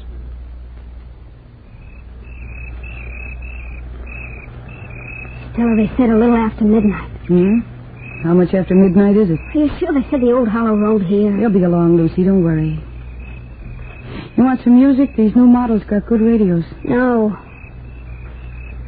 I'd hate to have to go home now. I told you they'd be here. Well, I hope so. You have any idea where we're going? I don't know. South, I guess. Why? What difference does it make? We're going. This is a funny place for them to meet us. What's the matter with back in town? Hey, look, honey, let's get something settled. If you're going to be a question box this whole trip, we got to come to an understanding right now. Oh, I'm sorry, Stella. It's just that I'm kind of... Wait. Car. Is it them? I think so. Yeah. It's them. Who's that other man in the car with them? I don't know, honey. And I wouldn't ask. Why not? There you go with the questions again. And here's Chuck. Act glad to see him. I am glad. Hello, girls. Hello, Chuck. Well, sweetheart, you all set to travel? Sure. I guess so. Go on, Lucy. We'll ride in the back. Moose will drive. All right, Chuck. The suitcases are in the trunk, Chuck. Good. Yeah, that guy will keep for a while, Chuck. Get in and drive. Okay. You're going to like this South, Lucy. I sure hope so. I'm going to show you the best time you ever had in your life. We're off. Yeah? Bigger and fuller life. Chuck, Yeah, kiddo? who was that other man? What other man? You know, in the car you came in? You're a little bit mixed up, Lucy. There was no other man. Oh, but Chuck, I saw him with my... Okay. Now, here. We might as well start off right. I'm going to give you a little pocket money, so you won't have to run to me for knickknacks. Oh, gee, thanks, Chuck. Oh, look at it close. Oh, it's $100. And all in one piece. Oh, gee, I never saw a $100 bill before. Except in the movies. And they're not real. Thanks, Chuck. Oh, what do I get for it? A kiss, you mean? Yeah, I mean. All right. Sure. We're off to a great start, kiddo. I like you around. Just stay like you are, and you can be around for a long time. I got big plans. In business, you mean? Yeah, kiddo. In business. Awful big plans.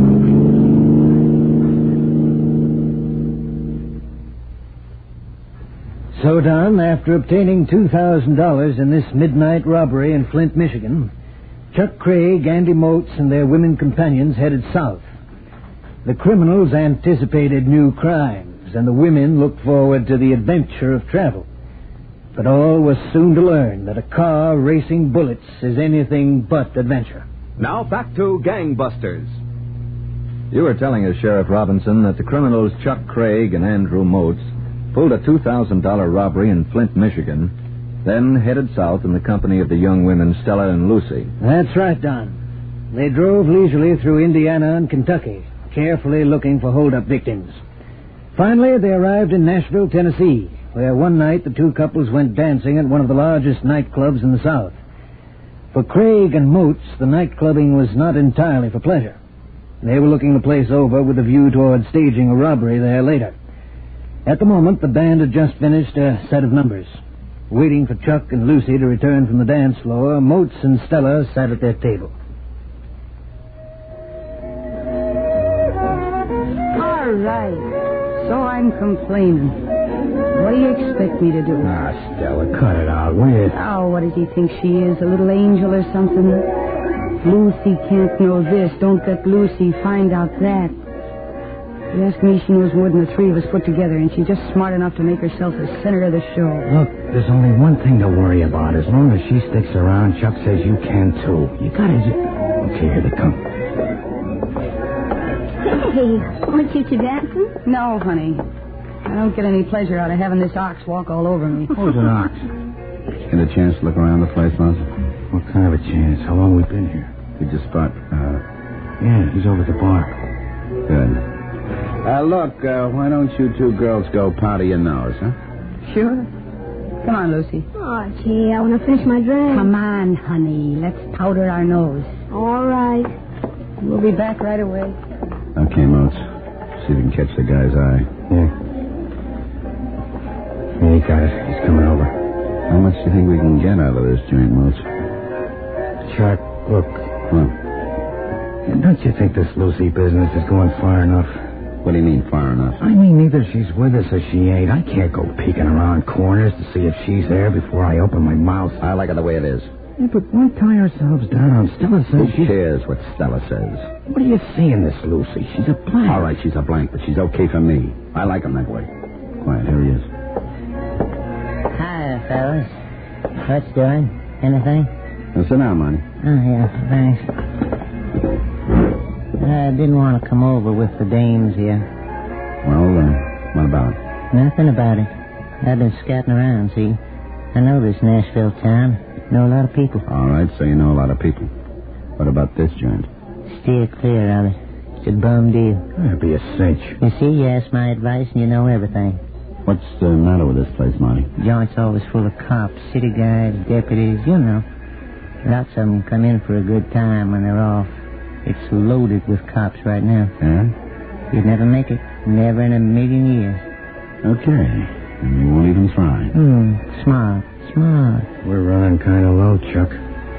How about a bank? You got anything against banks?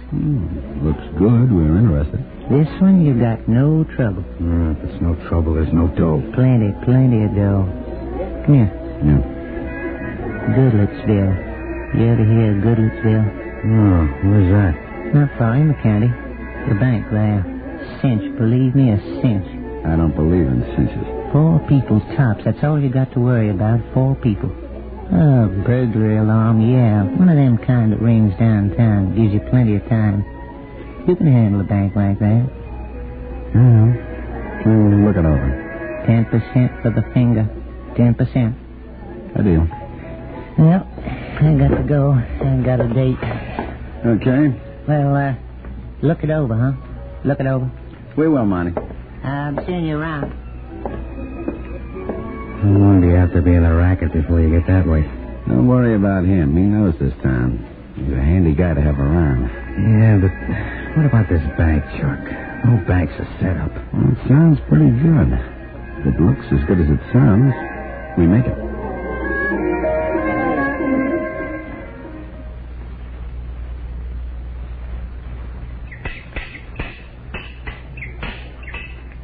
That ought to get it. Chuck, can't you fix the car after breakfast? Table's all set. We might as well wait for Maud. She'll be back any second. Oh, gee, I hope so. I'm starved.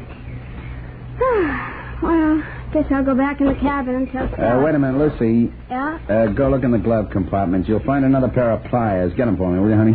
Sure. Hey, where did Most go? He had something to do. So early? This glove compartment? Is there another one?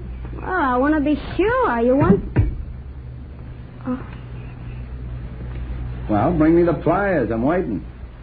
I can't, Chuck. What do you mean you can't?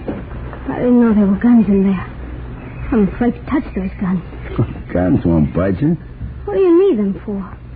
I didn't know you had any guns. Well, we do a lot of traveling, Davy. We gotta have them for protection. Oh.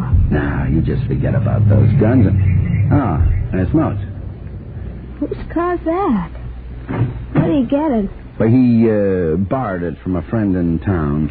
We got important business dates this morning. We need 2 cars. Oh. Now, you go on in and tell Stella we'll be ready for breakfast in a minute. Well, how do you like the new bus? Neat, huh? Hi, Lucy. Morning.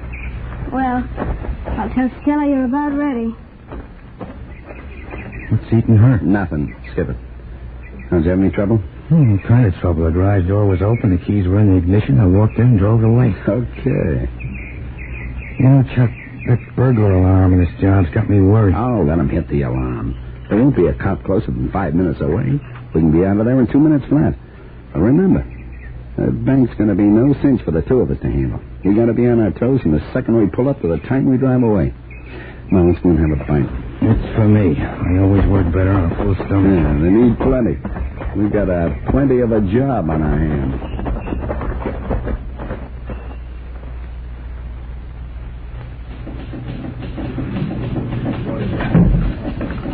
Here goes, pal.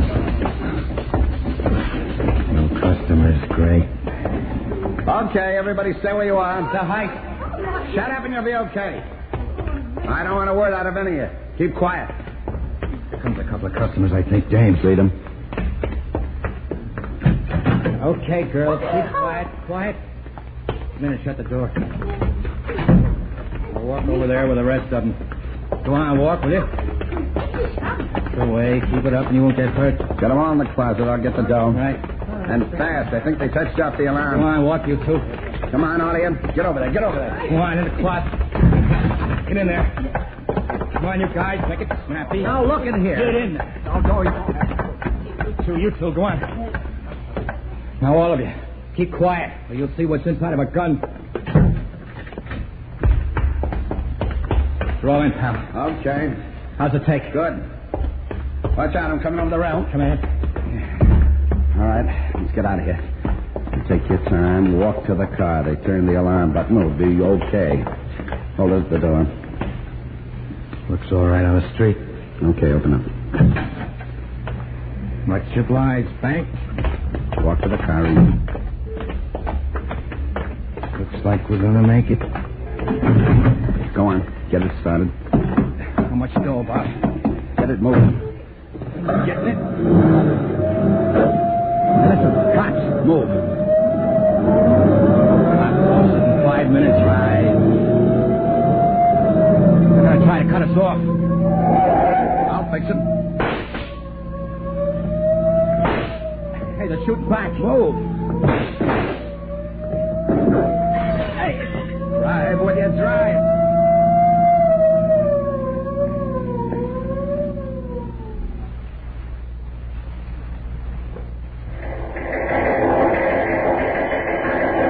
Attention, all points. Description, Goodlettsville bank robbery getaway car. 1946 Pontiac sedan, painted light blue. Tennessee license plates, last 3 numbers, 105. 105. Be on alert for this car and occupants.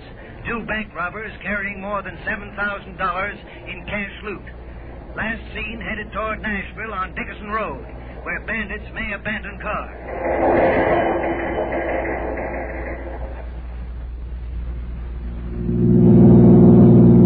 Beautiful, it was beautiful. Don't get so happy. We're not 10 minutes away yet. Got a long way to go before we're out of trouble. Now look, we drop this car a couple of miles from the camp. We walk over, pick up the girls, and we're on our way. All that dough, oh, brother. Hey, what's the matter? I don't know. I got an idea. Yeah, look at the gas gauge. It was full when we started. I put in 14 gallons. One of those shots must have hit the tank. Yeah. Hey, how about it? We can't stay here on the road. We're like sitting ducks. No. Come on. I could go back to that station for some gas. Don't be crazy. Take your coat off. What? Take it off. Okay. Now, look. We separate and walk back to the cabin. Cops won't think anything of one guy alone and in shirt sleeves. Now, you get back there as soon as you can, and then we'll pull out. Okay. Okay. We'll cut through the road. Hey. See these woods? We'll cut through there. You go that way, and I'll head through here. Just a minute. Let's split up the dough, just in case of a tie. We haven't got time. I'll see you at the cabin. I want the dough split up now. Look, do you want the dough or do you want to get nailed? I'll carry it back and we'll cut it up there. I'll get moving. Now back to Gangbusters. Lucy. Hey, Stella. Oh, what's the matter with you? I don't know. I got a funny feeling. Get packed. You know, Chuck had a couple of guns in the glove compartment. No kidding. I went to look at them again after they left. They took the gun. Well, don't you worry your little head about it. Just get packed. Stella, what do they really do? For business, I mean. Look, who are you kidding? No, really. You put on this dumb act for 3 weeks now. Chuck can't see through you. I can. What do you mean? You're not so stupid you don't know what's going on around you. Well, what's going on? Sure, you got everything to gain. If you play dumb, you got a good answer for the cops when the time comes. What has the police got to do with it? Honest to goodness. I don't understand. The boys are out sticking up a bank right now. As if you didn't know. They're what? Hi. Oh, Chuck. We're in trouble. We gotta move fast. Where's Moats? He'll be along. Chuck, you didn't, did you? I didn't what? She's kidding me. You didn't hold up any back. Don't let her put anything over on you, Chuck. She knew all the time. How could she miss? I didn't, Chuck. I didn't. What's the idea, Stella? She didn't fool me a minute. It's a good thing I don't have time to go into this right now. Come on, let's get the stuff in the car. I'm staying right here. I'm not going anyplace. You can do what I tell you. I won't. All right, get him up. Every window's covered. Okay, we won't try anything. Holcomb at the sheriff's office. Your partner was right. Said you'd come back. We've been waiting for you. I didn't know anything about it until just this minute. That's right, Copper. She's clean. Don't let her kid you. The kidding is over for all of you. From now on, it's all serious business. Come on. You can join your friend Moats in the lockup. Well, Don, that was how this gang of bank robbers was broken up only a few hours after they staged the holdup. Craig and Moats each received terms of 71 years, which they're now serving in the state prison at Nashville. But what about the girls, Stella and Lucy, Sheriff Robinson? In Stella's case, Don, the fact that she had guilty knowledge of what her companions were up to was quite obvious to John Cole and Jim Richardson, investigators for Attorney General J. Carlton Loser. She was sentenced to a term of 1 to 5 years, which she is now serving. With Lucy, it was a different matter. The criminals insisted they kept all knowledge of their activities from her. So she was released in custody of her parents and returned to Michigan. Well, thank you, Sheriff Robinson. And Gangbusters, congratulations to the police officers who participated in the apprehension of these criminals. Now, as a special feature, Gangbusters presents an interview with the young woman who helped apprehend Kaz Robert Henderson, indicted for grand larceny in King County, state of Washington, whom she recognized from a Gangbusters clue. And here she is from the studios of KRNT, ABC's outlet in Des Moines, Iowa. I'm Mrs. Ralph Cullender, age 24, and the wife of a doctor and World War II Air Corps veteran. And you recognized Kaz Robert Henderson, the fugitive wanted by Seattle authorities. Yes, I did, Mr. McEwen. The clue on the Gangbusters program 4 weeks back said that Henderson had the letters True Love tattooed on the back of his fingers, and that he might seek work as an electrician. Well, I was working for the Keith Electric Construction Company here in Des Moines. And Henderson actually walked into your office a week ago? Yes, and he asked for a job as an electrician, just as it said he might on Gangbusters. Then he rested his hands on the office railing, and I saw the tattoo. I wanted to scream. But you didn't. No, I ushered him into the office of our Vice President, Mr. Kyman, for an interview. I signaled Mr. Kyman to stall him there. While Mr. Kyman stalled him, I called the police. When Henderson walked out, he walked right into the arms of two detectives. Well, you were observant and cool-headed Mrs. Cullender. I remember the point of the Gangbusters' clue that affected me, the fact that Kaz Robert Henderson might seek work as an electrician. On behalf of Gangbusters, I congratulate you, Mrs. Cullender, and award you this check for $200. Thank you, Mr. McCune, and thanks to Gangbusters. My husband and I can use the money. We are expecting a baby, and I'm leaving my job July 1st. Well, good luck, Mrs. Ralph Cullender. Now, this is Charles McEwen, transcribed from the studios of KRNT Des Moines, Iowa, switching you back to Gangbusters in New York. Tonight's case was dramatized by Stanley Niss and directed by William Sweets, with Ted DeCorsia and Susan Douglas in leading roles. Don Gardner speaking. Gangbusters is a Phillips H. Lord production. Now, Gangbusters, presented in cooperation with police and federal law enforcement departments throughout the United States. The only national program that brings you authentic police case history. Gangbusters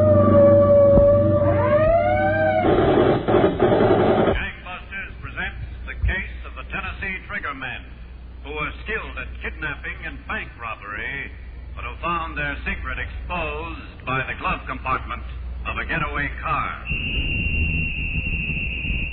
Gangbusters has asked the Honorable Garner Robinson, Sheriff of Davidson County, Tennessee, to narrate by proxy tonight's case. Sheriff Robinson, before we begin tonight's case, I think the Gangbusters audience would like to know that later in the program, we will hear from the Des Moines young woman who recognized a dangerous fugitive from the description given on a Gangbusters clue and was responsible for his apprehension. I'm anxious to hear myself, Don Gardner. You know, the alertness of Gangbusters listeners in helping apprehend these fugitives is really amazing. It's a tremendous help to us law enforcement officers. Thank you, Sheriff Robinson. Now, I know that the Gangbusters case tonight involves a problem on which police officials must make frequent and difficult decisions. Well, how does tonight's case relate to this problem, Sheriff Robinson? According to our records, Don, the first pertinent event occurred early this year in the city of Flint, Michigan. About 10 o'clock one evening, a young woman opened the door to the Hillside Cafe, a bar. She stepped inside, closed the door, and looked around. After a moment, she walked through the crowd to a table in the corner where another woman, a few years older, sat alone.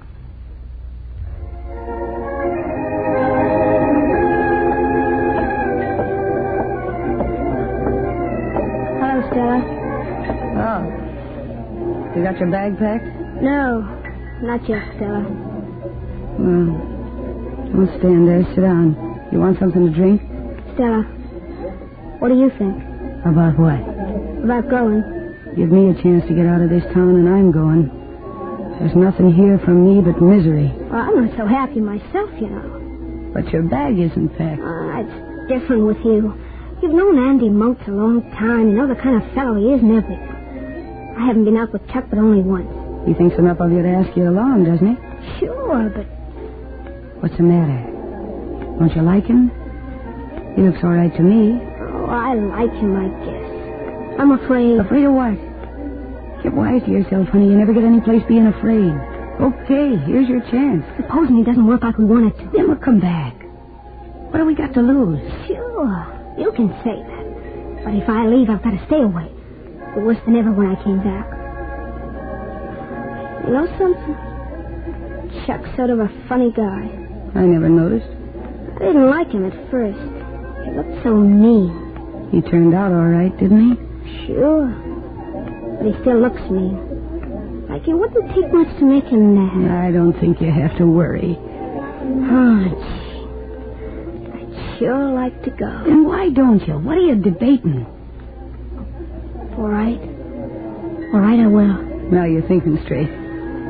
Go on home and get packed. I'll call the boys and tell them we're ready.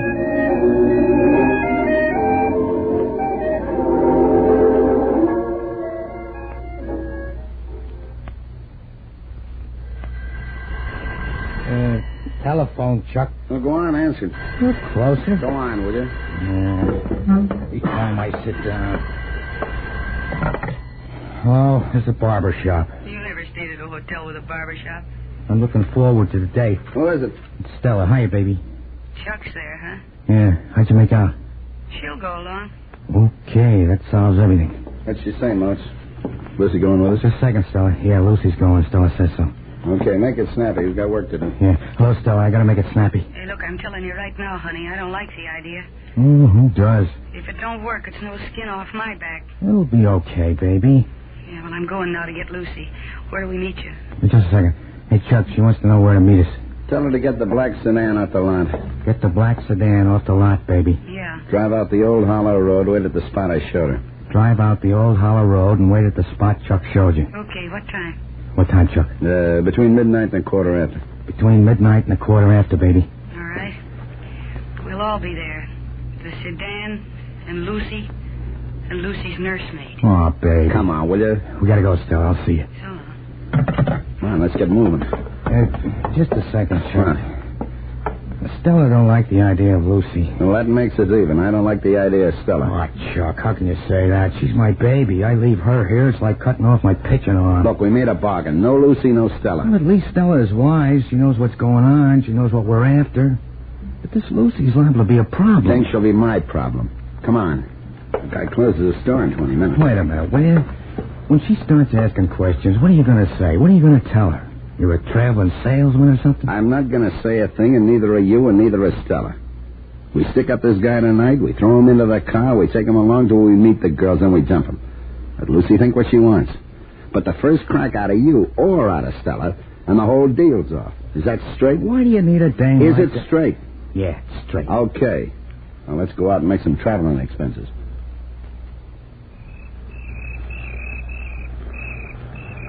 Stella, they said a little after midnight. How much after midnight is it? Are you sure they said the old hollow road here? They'll be along, Lucy. Don't worry. You want some music? These new models got good radios. No. I'd hate to have to go home now. I told you they'd be here. Well, I hope so. You have any idea where we're going? I don't know. South, I guess. Why? What difference does it make? We're going. This is a funny place for them to meet us. What's the matter with back in town? Hey, look, honey, let's get something settled. If you're going to be a question box this whole trip, we got to come to an understanding right now. Oh, I'm sorry, Stella. It's just that I'm kind of... Wait. Car. Is it them? I think so. Yeah. It's them. Who's that other man in the car with them? I don't know, honey. And I wouldn't ask. Why not? There you go with the questions again. And here's Chuck. Act glad to see him. I am glad. Hello, girls. Hello, Chuck. Well, sweetheart, you all set to travel? Sure. I guess so. Go on, Lucy. We'll ride in the back. Most will drive. All right, Chuck. The suitcases are in the trunk, Chuck. Good. Yeah, that guy will keep for a while, Chuck. Get in and drive. Okay. You're going to like this South, Lucy. I sure hope so. I'm going to show you the best time you ever had in your life. We're off. Yeah? Bigger and fuller life. Chuck, Yeah, kiddo. who was that other man? What other man? You know, in the car you came in? You're a little bit mixed up, Lucy. There was no other man. Oh, but Chuck, I saw him with my... Okay. Now, here. We might as well start off right. I'm going to give you a little pocket money, so you won't have to run to me for knickknacks. Oh, gee, thanks, Chuck. Oh, look at it close. Oh, it's $100. And all in one piece. Oh, gee, I never saw a $100 bill before. Except in the movies. They're not real. Thanks, Chuck. Oh, what do I get for it? A kiss, you mean? Yeah, I mean. All right. Sure. We're off to a great start, kiddo. I like you around. Just stay like you are, and you can be around for a long time. I got big plans. In business, you mean? Yeah, kiddo. In business. Awful big plans.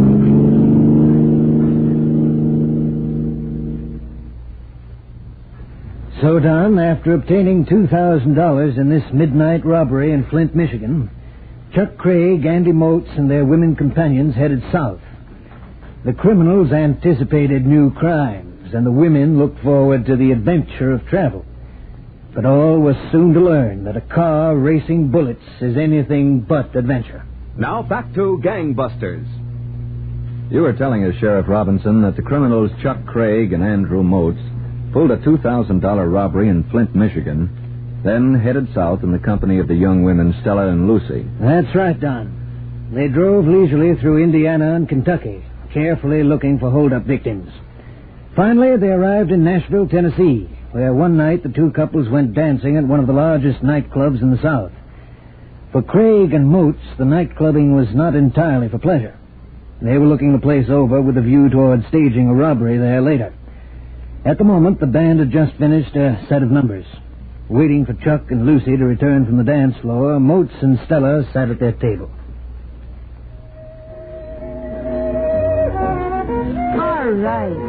So I'm complaining.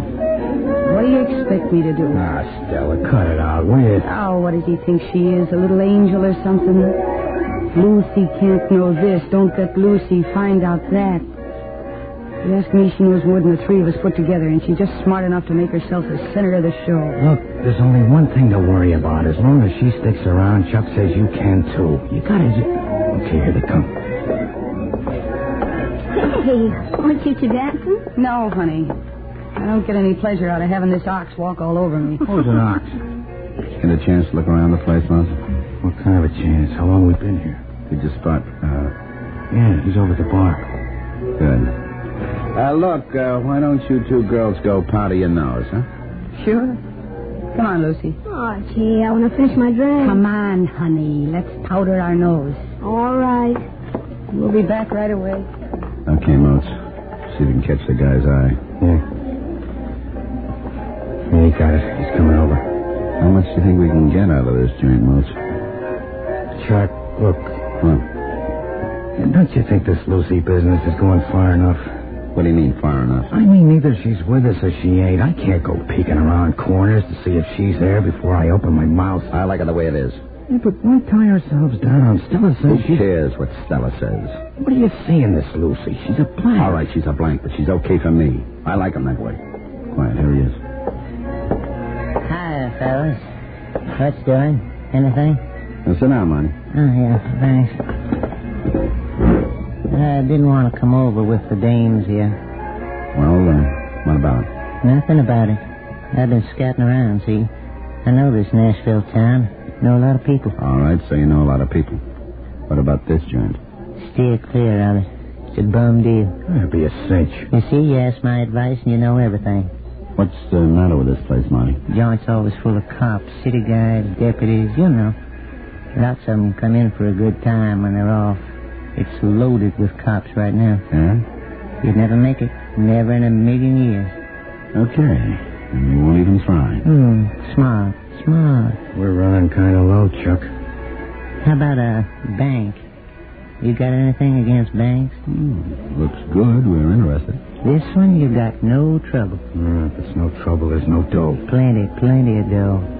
Come here. Yeah. Goodlettsville. You ever hear of Goodlettsville? Oh, where's that? Not far in the county. The bank there. Cinch, believe me, a cinch. I don't believe in cinches. 4 people tops. That's all you got to worry about. 4 people. Oh, burglary alarm, yeah. One of them kind that rings downtown. Gives you plenty of time. You can handle a bank like that. Yeah. We'll look it over. 10% for the finger. 10%. A deal. Well, I got to go. I got a date. Okay. Well, look it over, huh? Look it over. We will, Monty. I'm seeing you around.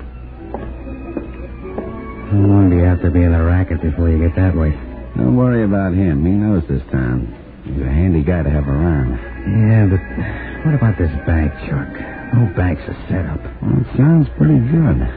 If it looks as good as it sounds, we make it.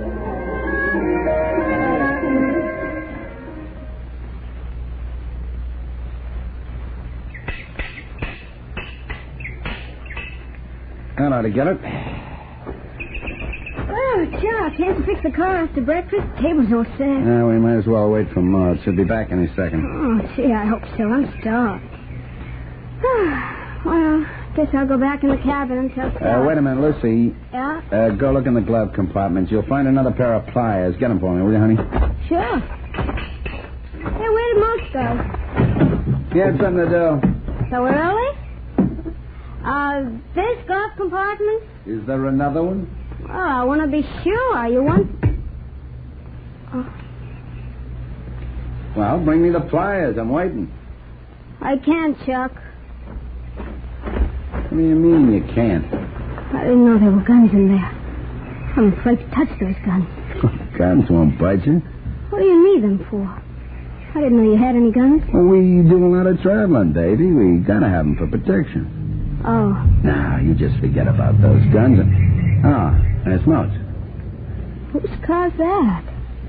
Where did he get it? Well, he borrowed it from a friend in town. We got important business, Davy, this morning. We need 2 cars. Oh. Now, you go on in and tell Stella we'll be ready for breakfast in a minute. Well, how do you like the new bus? Neat, huh? Hi, Lucy. Morning. Well, I'll tell Stella you're about ready. What's eating her? Nothing. Skip it. Don't you have any trouble? What kind of trouble? The garage door was open, the keys were in the ignition. I walked in and drove away. Okay. You know, Chuck, that burglar alarm in this job's got me worried. Oh, let him hit the alarm. There won't be a cop closer than 5 minutes away. We can be out of there in 2 minutes flat. But remember, the bank's going to be no cinch for the 2 of us to handle. We got to be on our toes from the second we pull up to the time we drive away. Come on, let's go and have a bite. It's for me. I always work better on a full stomach. Yeah, they need plenty. We've got plenty of a job on our hands.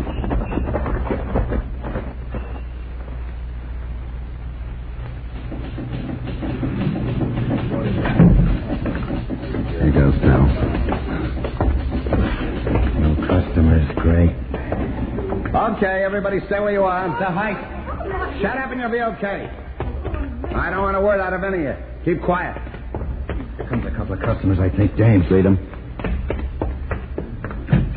Okay, girls, keep quiet. Quiet.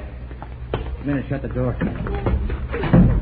I'll walk over there with the rest of them. Go on, walk, will you? Go away, keep it up and you won't get hurt. Get them all in the closet, I'll get the dough. Right. And fast, I think they touched off the alarm. Go on, walk you two. Come on, all of you. Get over there, get over there. Go on, in the closet. Get in there. Come on, you guys, make it snappy. Now, look in here. Get in there. Don't go, you two, go on. Now, all of you, keep quiet, or you'll see what's inside of a gun. Throw in, pal. Okay. How's it take? Good. Watch out, I'm coming over the rail. Come in. All right, let's get out of here. You take your time, walk to the car. They turn the alarm button, it'll be okay. Hold up the door. Looks all right on the street. Okay, open up. Much obliged, Bank.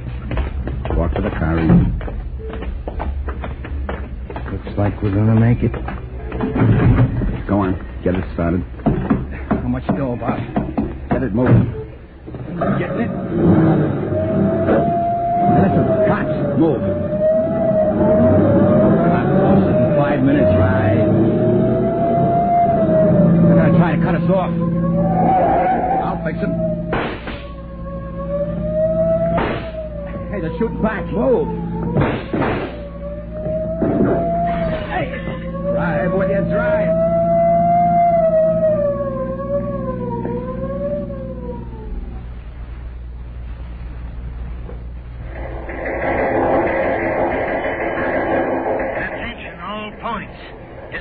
Goodlettsville bank robbery getaway car.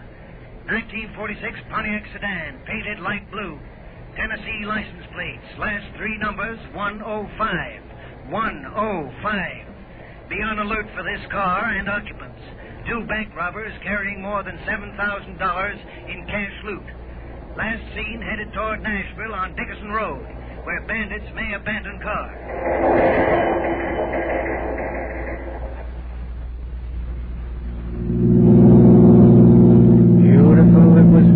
Don't get so happy. We're not 10 minutes away yet. Got a long way to go before we're out of trouble. Now look, we drop this car a couple of miles from the camp. We walk over, pick up the girls, and we're on our way. All that dough, oh brother. Hey, what's the matter? I don't know. Well, I got an idea. Yeah, look at the gas gauge.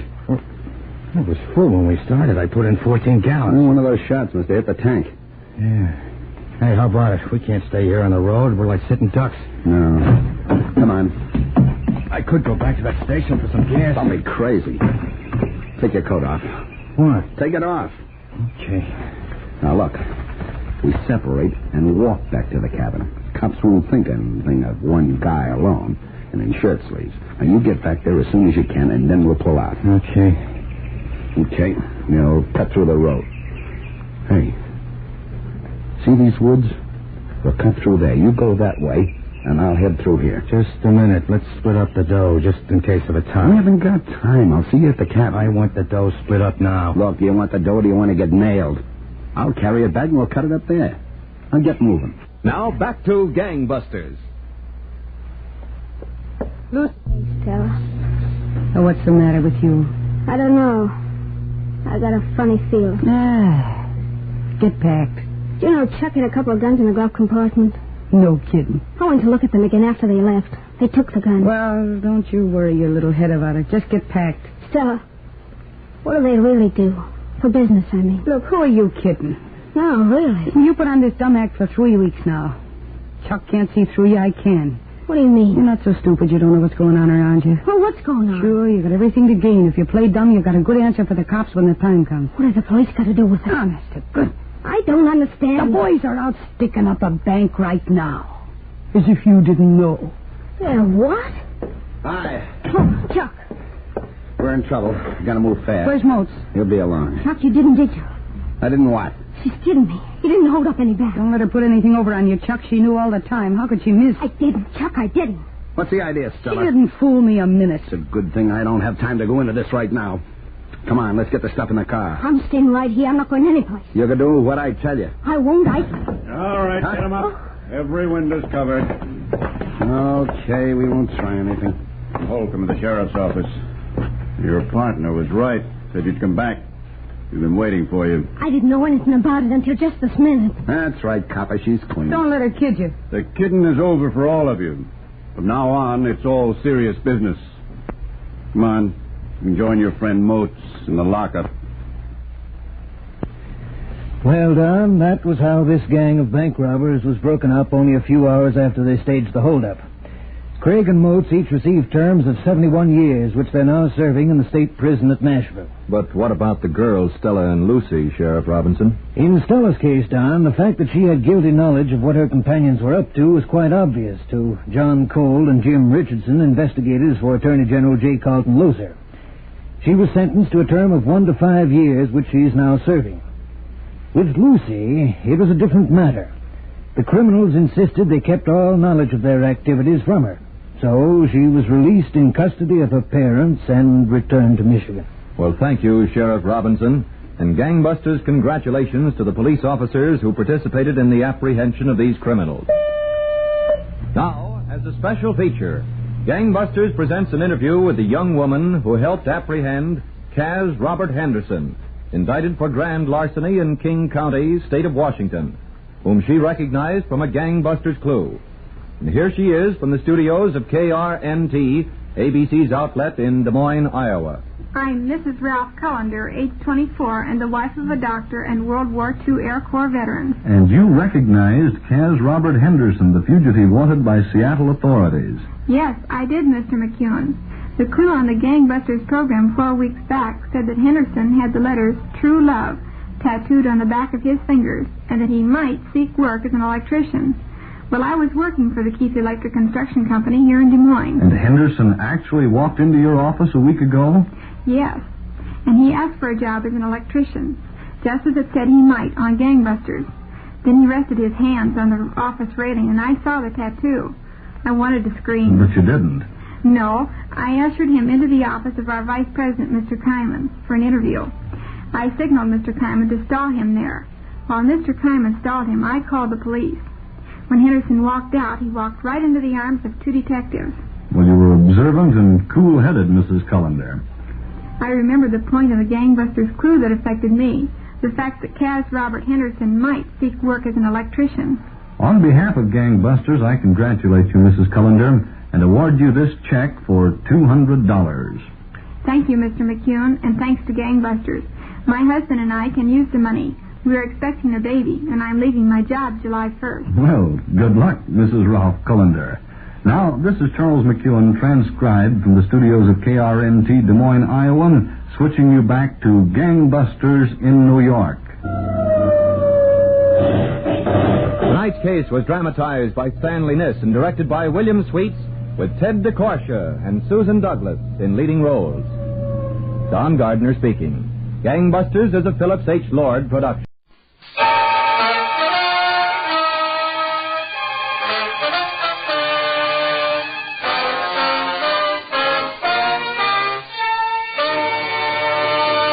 Kreml Hair Tonic and Kreml Shampoo present the new adventures of Sherlock Holmes, starring Nigel Bruce as Dr. Watson and Tom Conway as Sherlock Holmes.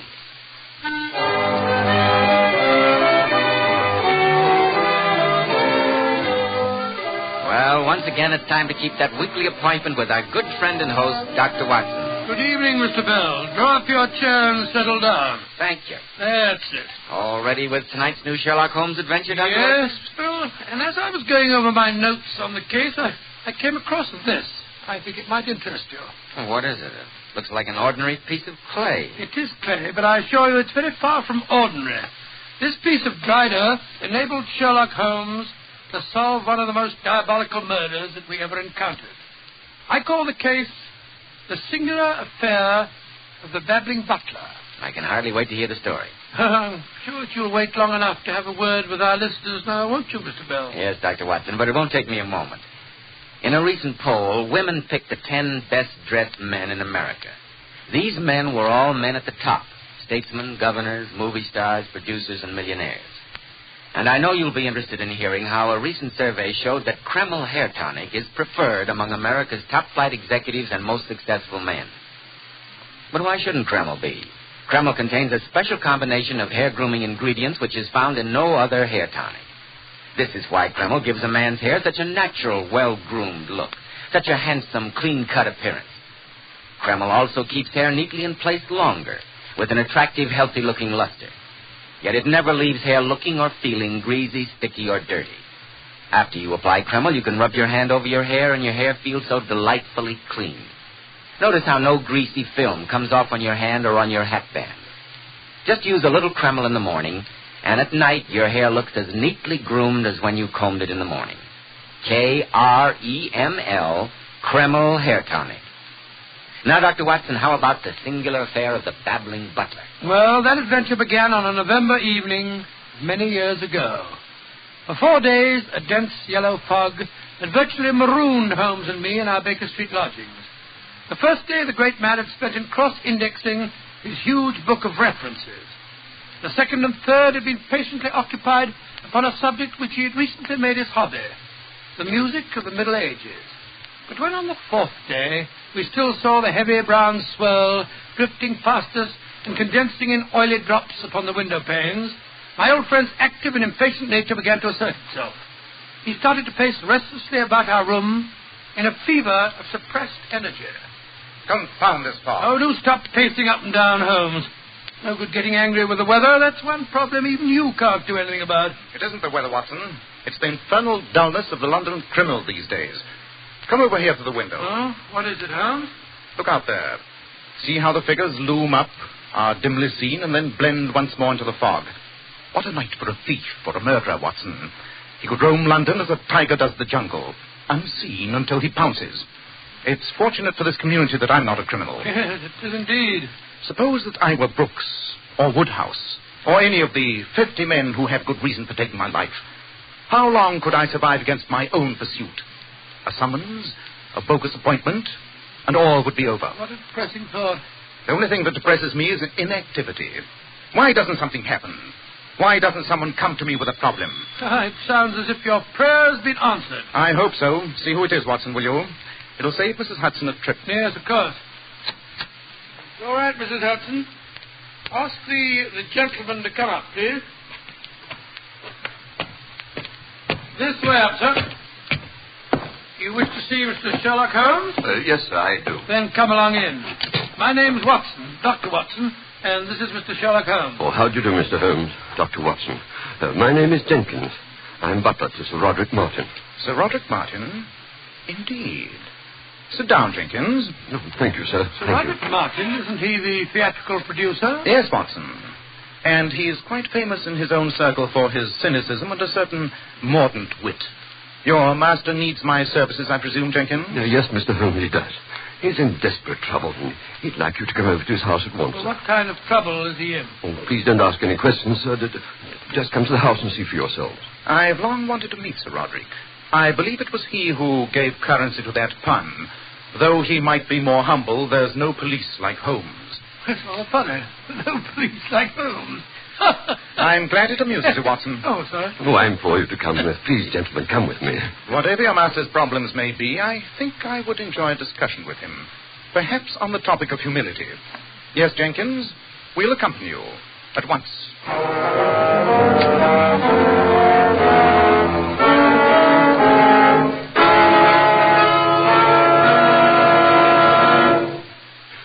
This is Mr. Sherlock Holmes and Dr. Watson, sir. How do you do, Sir Roderick? How do you do? Jenkins. Oh, how very odd. Now, why should Jenkins make such a meteoric exit? I presume, Sir Roderick, he wished to leave us alone. Indeed, what a singularly depressing thought. Well, sir, now that he's gone, you can talk quite freely. My dear Dr. Watson, I've been in the habit of talking freely ever since I had the pleasure of insulting my nurse at the age of 4. She was a peculiarly revolting female by the name of Pearl. After 44 years, I still can't think of a more inappropriate name for her. Sir Roderick, your childhood reminiscences are fascinating. But supposing we get down to business. Very well, Holmes. To what do I owe well, for lack of a better word, the pleasure of this visit? Your butler came to fetch us. He said that you were in desperate trouble and needed our help. Jenkins told you that. I can only assume that he stole more than his usual quota of brandy today. I've noticed in the past that alcohol seems to give him the quaintest illusions. Then you don't wish to consult me professionally? No, Holmes, I don't. Nor do I wish the services of a doctor. Therefore, I suggest you both retire and ask Jenkins for your hats and an explanation. Good evening, gentlemen. It's one of his stupid jokes, Holmes. The bounder's trying to make a fool of you. I think not, Watson. It'd be a singularly pointless joke, and far below his standard. No, I believe there's some other game afoot. Though Sir Roderick dismissed us somewhat unceremoniously, I think we may still be reasonably certain of a welcome in the servants' quarters. You're going to talk to the butler? Yes, Watson. I'm certain he's neither been drinking nor suffering from delusions. I'm convinced that the man is in mortal terror of his life.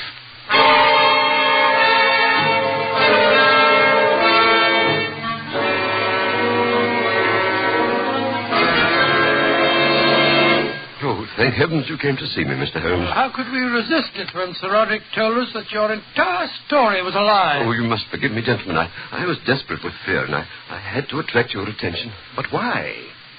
You've accomplished your purpose now. You've thoroughly roused my curiosity. But I repeat, why? Because I'm in terror of my life, sir. Someone's trying to murder me. Well, what reason have you for saying that, Jenkins? Last night an attempt was made to kill me. Oh? Please describe the circumstances. Well, sir, I was carrying a keg of wine down into the cellar. It slipped from my arms and hit the stairs, and then the stairs collapsed. When I examined them, I found that they'd been sawed almost through. I assume that you're the only member of the household who ever visits the wine cellar? Yes, sir. That was a deliberate trap to break my neck. Well, if I'd stepped down, it would have been the end of me. Oh, Mr. Holmes, I'm only a servant. I couldn't pay you much. Oh, my dear Jenkins, I assure you that Mr. Holmes is as interested in preventing the murder of a servant as he is in saving the life of a prime minister. Jenkins, have you any idea who might want to kill you? There's only one person on earth with a motive for killing me, sir, and that's my master. Sir Roderick Martin. Oh, come, my dear man. You're surely mistaken. What reason do you have for suspecting him? Oh, it's this way, Mr. Holmes. A year ago, a certain lady killed herself when Sir Roderick jilted her. Well, the affair was all hushed up, and nobody knew Sir Roderick was even involved. But her brother swore to avenge her death. That brother is a very close friend of Sir Roderick's, but has never suspected him. Complicated situation, eh, Holmes? Yes, Watson. I take it, Jenkins, you are the only person who knows that your master was guilty? Yes, sir. And if I were dead, his secret would be safe. Oh, Mr. Holmes, please, what can I do? I know he's planning my death. You've got to save me, sir. Jenkins, my advice is this. Write a full statement of the circumstances in this case. Sign and seal it and hand it over to me for safekeeping. Inform your master that if anything happens to you, I shall make public the contents of the statement. That's a very good idea, Holmes. I'll do that, sir. I'll do that. I'll bring it to you in the morning. Splendid. Come on, Watson. Oh, by the way, Jenkins, what's the name of your doctor? Doctor, sir. I never said... You never said what? Oh, yes, doctor, yes, sir. Dr. David Stanley in Wimpole Street. Dr. David Stanley. I see. Well, good night, Jenkins. We shall expect you in the morning.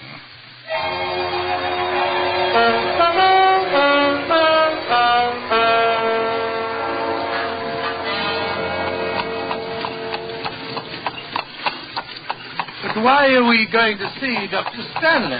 Firstly, because I want his physician's opinion as to whether Jenkins might be suffering from hysterical delusion. Well, as a doctor myself, I say that's more likely.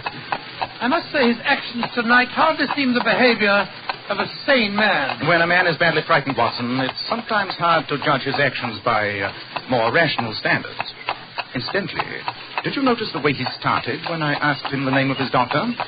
Almost certainly, Dr. David Stanley is the vengeful killer. By George, now that you mention it, I do remember hearing some gossip in Harley Street about Stanley's sister killing herself. But nobody seemed to know the motive. Here's the house, Watson. Well, let's hope the doctor's at home. If he isn't, we haven't come very far out of our way. Want me to wait for you, Governor? No, thank you, cabby. Here you are. Thank you, Governor. I can hear a piano playing. Someone is at home. That seems an eminently logical deduction. There's no need to be funny, Holmes. Good evening.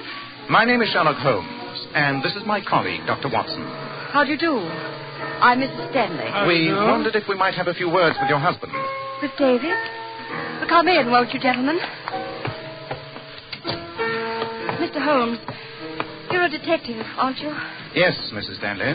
I hope you haven't come here to talk to David about his sister's death. Not directly, madam. Though my mission is not unconnected with that tragedy. Then I can't let you see. Well, really, Mrs. Stanley, my friend only wishes No, gentlemen. For the sake of his sanity, I daren't let you talk to him.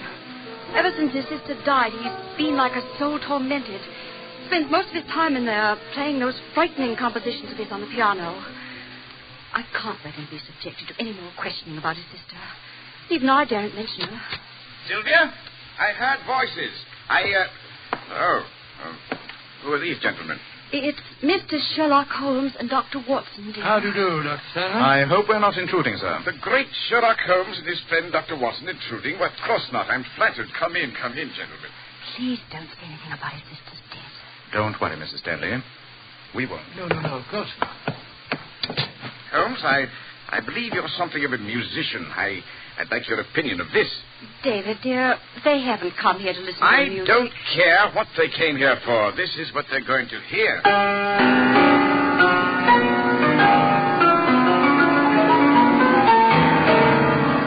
Well, how'd you like it? A strange, savage melody, Dr. Stanley. Yes, indeed, sir. Rather depressing, if you don't mind my saying so. No, why shouldn't it be? When it's finished, I call it Threnody for a Dead Sister. That's what you've come to see me about, isn't it, Mr. Sherlock Holmes? No, David, dear, you mustn't... Sylvia, I should prefer that you leave us alone. But, David... I said alone, Sylvia. Very well. Sylvia's a girl who can't face up to facts. But I can. Tell me, Holmes, what have you found out about my sister's death? Dr. Stanley, I'm afraid you're laboring under misapprehension. I know nothing of your sister. I came here to talk about Jenkins, Sir Roderick Martin's He butler. told us that you were his physician. Jenkins, eh? What do you want to know about him? Has he been ill recently? Well, a few months ago, he had a bad attack of enteric fever. Why do you ask? Enteric sometimes leaves bad after effects. Would you say, Doctor, that Jenkins has suffered no lasting damage? Hallucinations, for instance? No, at the time he was out of his head for a while, but I'd say he's perfectly sound now. Thank you, Dr. Stanley. That's all we wanted to know. You mean to say that you came here simply to find out about the state of Jenkins' sanity? Just that, sir. Good evening. Good night, Dr. Stanley. I think you had something else on your mind before you talked to Sylvia. Jenkins may be sane, but that man's on the edge of a mental collapse, if I ever saw one. I quite agree, Watson. Mrs. Stanley seems to have gone upstairs. I think we'd let ourselves out.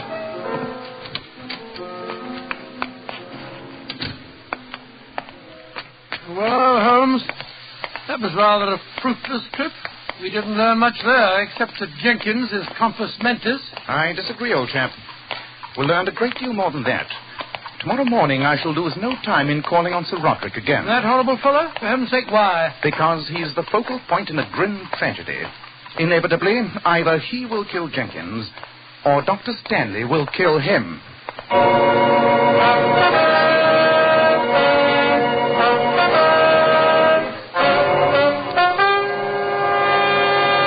My dear Holmes, I'm accustomed to facing 2 brown eggs at breakfast. 2 brown eggs lightly boiled, followed by a leisurely perusal of the Times. I see no reason why this day should commence any differently. Sir Roderick, I've explained to you You've that... explained nothing, including your own presumption, Holmes. I can see no cause for your meddling, even if I understood precisely what you were driving at, which I don't. Well, surely, Sir Roderick, you must see that my friend is trying to protect you. Dr. Watson, I once had the acute misfortune to read one of your shockingly florid stories. What? I can only assume that your gross imagination has infected your daily life. Since your own safety seems to be a matter of indifference to you, Sir Roderick, I may point out that I know too much if you plan on being a danger yourself. Holmes, you're impertinent, a quality which is attractive only in a younger person, and of a different sex. What is even more unpardonable, you're boring. Please leave and take this bumbling veterinary surgeon with you. It's extremely offensive. Before I leave, I insist on knowing one thing. Where is your butler, Jenkins? A new man opened the door just now. Jenkins? Oh, yes. I omitted to tell you. Jenkins has left my service. You discharged him, I suppose? Not exactly, though it is my invariable rule to discharge any servant found guilty of a crime. A crime? And what was Jenkins' crime? He committed suicide.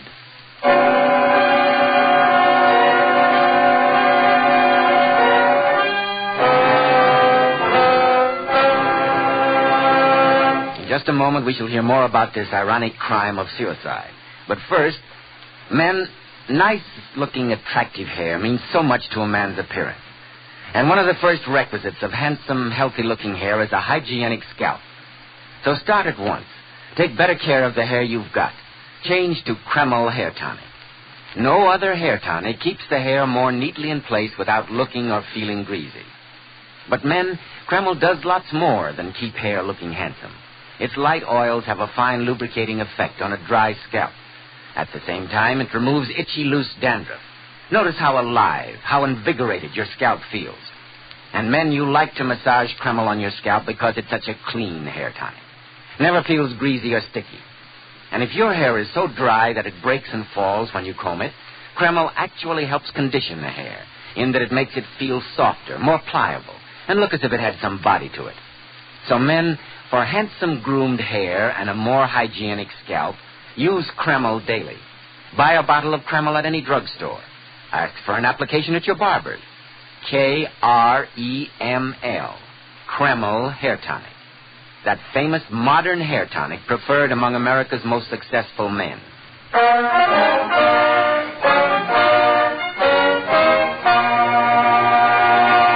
Well, Dr. Watson, this story really has me on the edge of my chair.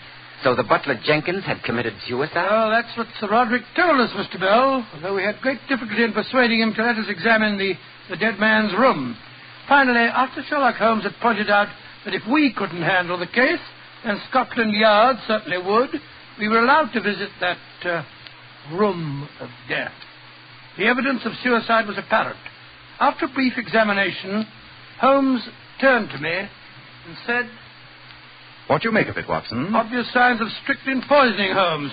And quite clearly a suicide." "Yes. The other servants told us that they had to break the door down to get in.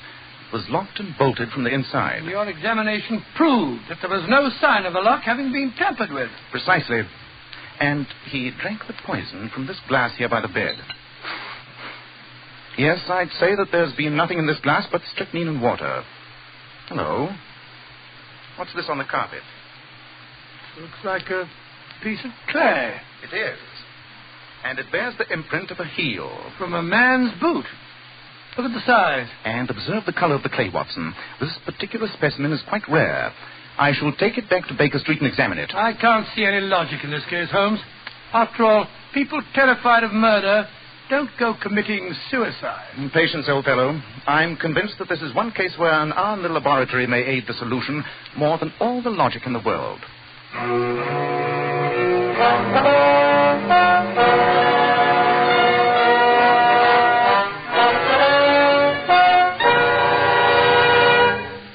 Well, Holmes, what do your tests with the microscope tell you? First of all, that the glass contained nothing but strychnine and water. And nobody could drink that without knowing it. That proves that it was suicide. Not necessarily, Watson. I've also tested the clay. In addition to being a very rare clay, it's oddly impregnated with certain acids and chemicals.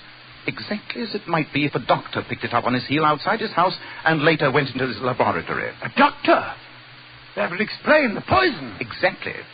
Jenkins was under his doctor's care. Supposing the physician prescribed a draft to be taken on retiring, why question its peculiarly bitter taste? Jenkins was a frightened man. Undoubtedly, he bolted and locked his door last night and then, trustingly, drank the fatal poison. All of which points to Dr. Stanley. Quite. But I don't understand it. He had a motive for murdering Sir Roderick, and Sir Roderick had a motive for murdering Jenkins. But all the evidence points to the fact that Dr. Stanley murdered Jenkins. It doesn't make any sense. But it does, Watson. Precise, accurate, and terrifying sense. We must return to Sir Roderick's house at once. There's not a moment to be lost.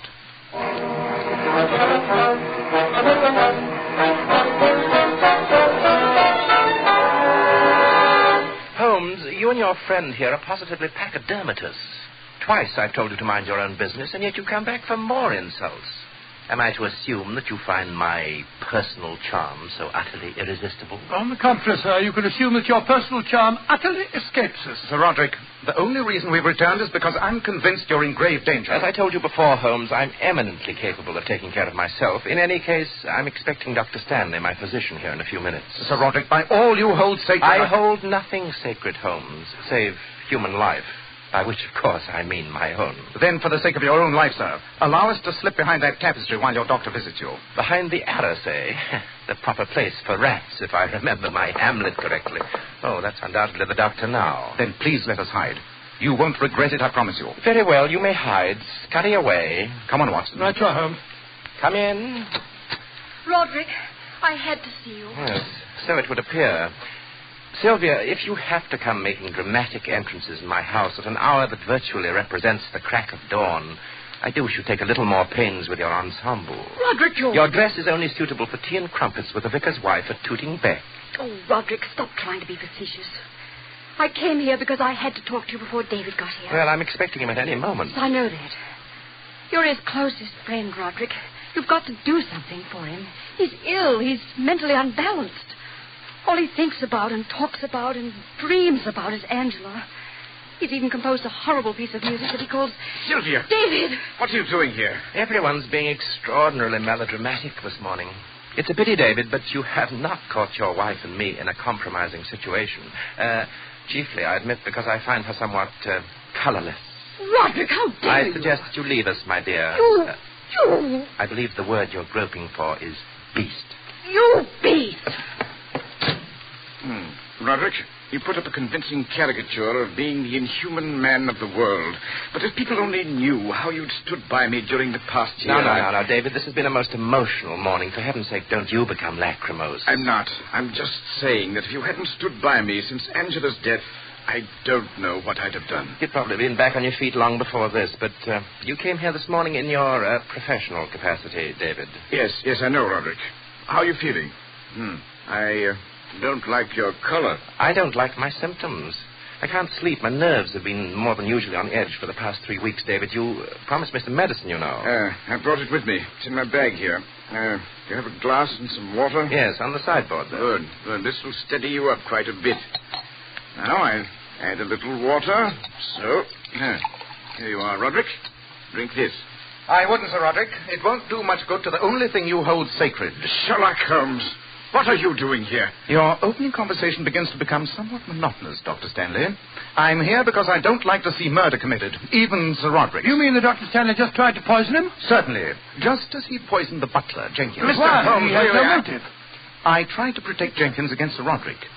I was stupid enough not to see the other motive at first. Riddles are fascinating, Holmes, but not when they become personal. What are you talking about? It's a simple equation, Sir Roderick. Dr. Stanley attended Jenkins during his bout of enteric. He told us himself that the butler was delirious. It was then that he must have learned Jenkins' secret, that Jenkins was the only human being who knew that Sir Roderick was responsible for Angela's suicide. Logically, he had to die first. But I still don't see that... Dr. Stanley does, despite his silence. Jenkins was the only human being who knew that Dr. Stanley had a motive for killing Sir Roderick. This is very melodramatic, Holmes, but I haven't the faintest idea what you're talking about. Nor have I, except that you seem to be laboring under the delusion that I killed Jenkins. Of course you did. You had to, before you could kill Sir Roderick. Had Jenkins lived, he would have been suspicious of his master's death. But if he were out of the way, no one would have connected Sir Roderick's close friend and physician with his murder. The cellar stairs attempt failed, but last night's poison did not. And now he's trying to repeat the pattern. The glass over there contains strychnine and water. Of course it does. I assure you, this medicine is perfectly harmless. To prove it, I shall drink it myself. Stop him, Watson. Put that down. Put it down, I say. It's too late. That was meant for you, Roderick. It was too good for you.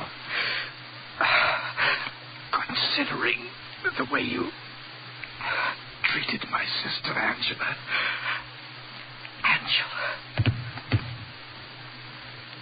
He's dead, Holmes. Yes. And you, Sir Roderick, have escaped a brother's vengeance. I'm almost sorry that I insisted on trying to save your wretched life. Well, just because you have saved it, don't expect anything as conventional as thanks or remorse. My only regret is that during the past few minutes you've enjoyed an experience granted to very few men on this earth. And what is that, may I ask? You have seen me speechless.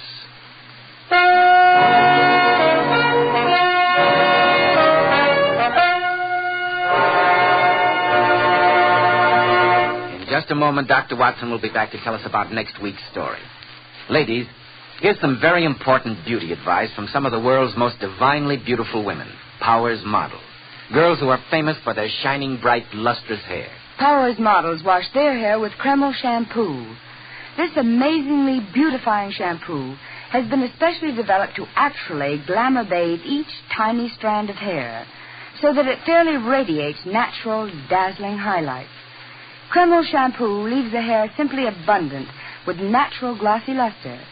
And what's more, your hair stays this way for days. And doesn't Kreml shampoo do a wonderful cleaning job on your scalp? Removes all loose dandruff as well as the dirt. Yes, and it's wonderful to soften dry, brittle ends. Kreml shampoo leaves your hair so much softer, silkier, with a satin smoothness. Your hair holds a wave better, too. So, ladies, buy a bottle of glamorizing Kreml shampoo at any drug counter and see how easy it is to glamour bathe your hair to a vision of beauty.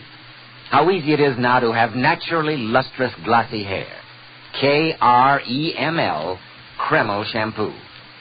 And now, Dr. Watson, what about next week? Well, now, let's see. Next week, I think I'll tell you about the greatest shock that Sherlock Holmes ever gave me. Well, that must have been quite a shock, Dr. Watson. It was, Mr. Bell. I call it The Adventure of the Dying Detective.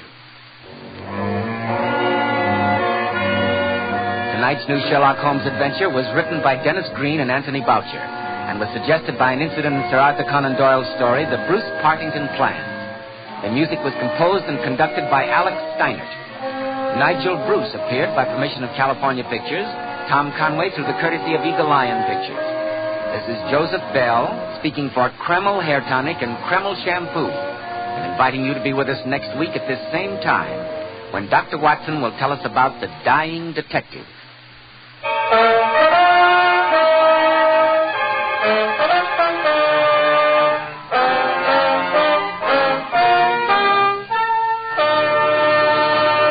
ABC, the American Broadcasting Company. The two episodes you've just heard, The Gunpowder Plot, starring Basil Rathbone and Nigel Bruce, and The Babbling Butler, starring Tom Conway and Nigel Bruce, are part of the new adventures of Sherlock Holmes and are a 1989 copyrighted production of 221A Baker Street Associates.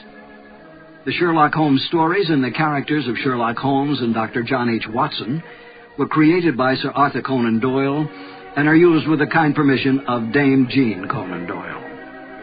This is Harry Bartell. I hope you enjoyed these two adventures as much as I did. Thank you for listening.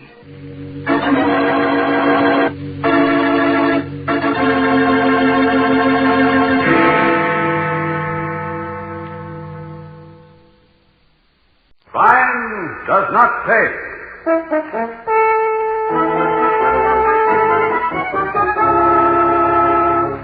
gentlemen. You know by now that your recent failure severely limits your operations in the city. You must, as the saying goes, lie low for a while. Okay, so what? You got any ideas? If I say so myself, am the man you have been dreaming of. Keep talking. I fully intend to. Now then, working as I do in a firm of credit investigators, I am in a position to know which businessmen in this community are on the point of failing. Point one. Gotcha. Keep going. And if that were not sufficient to make me invaluable to you, I have an invention of my own. A means of setting any number of admirable bonfires with absolute safety. In fact, you can predetermine the time at which fire will strike. Point two. How can you possibly do without me, gentlemen, without me and my brief candle?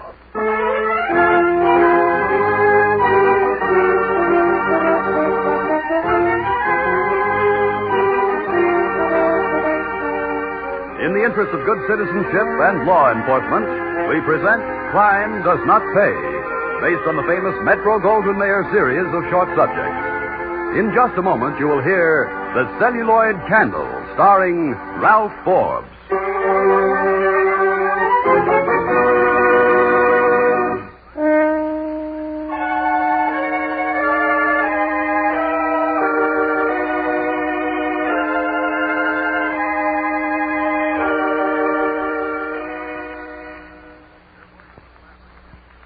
Now, Crime Does Not Pay, starring Ralph Forbes as Morgan Finchley in The Celluloid Candle.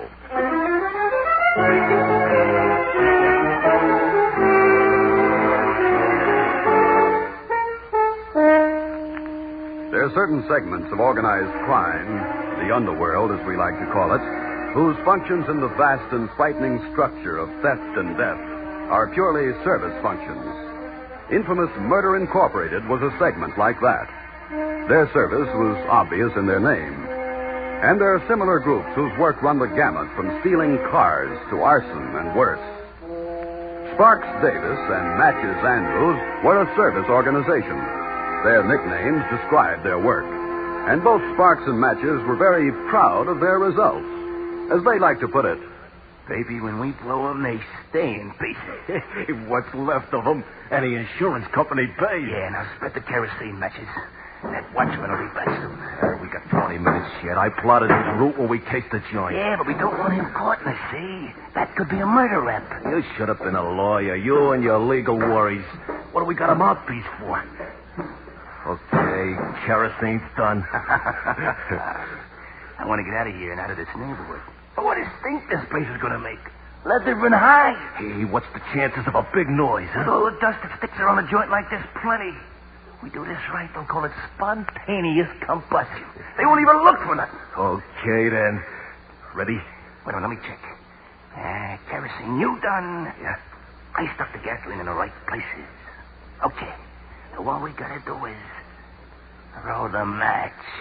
And then run like crazy. Good. On your mark. Get set. Go.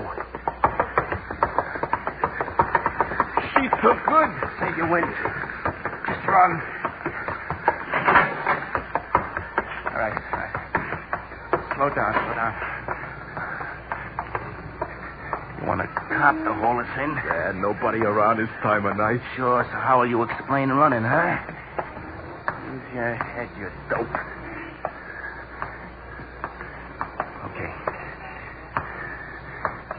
Okay, we can wait here. By the firebox? Why not?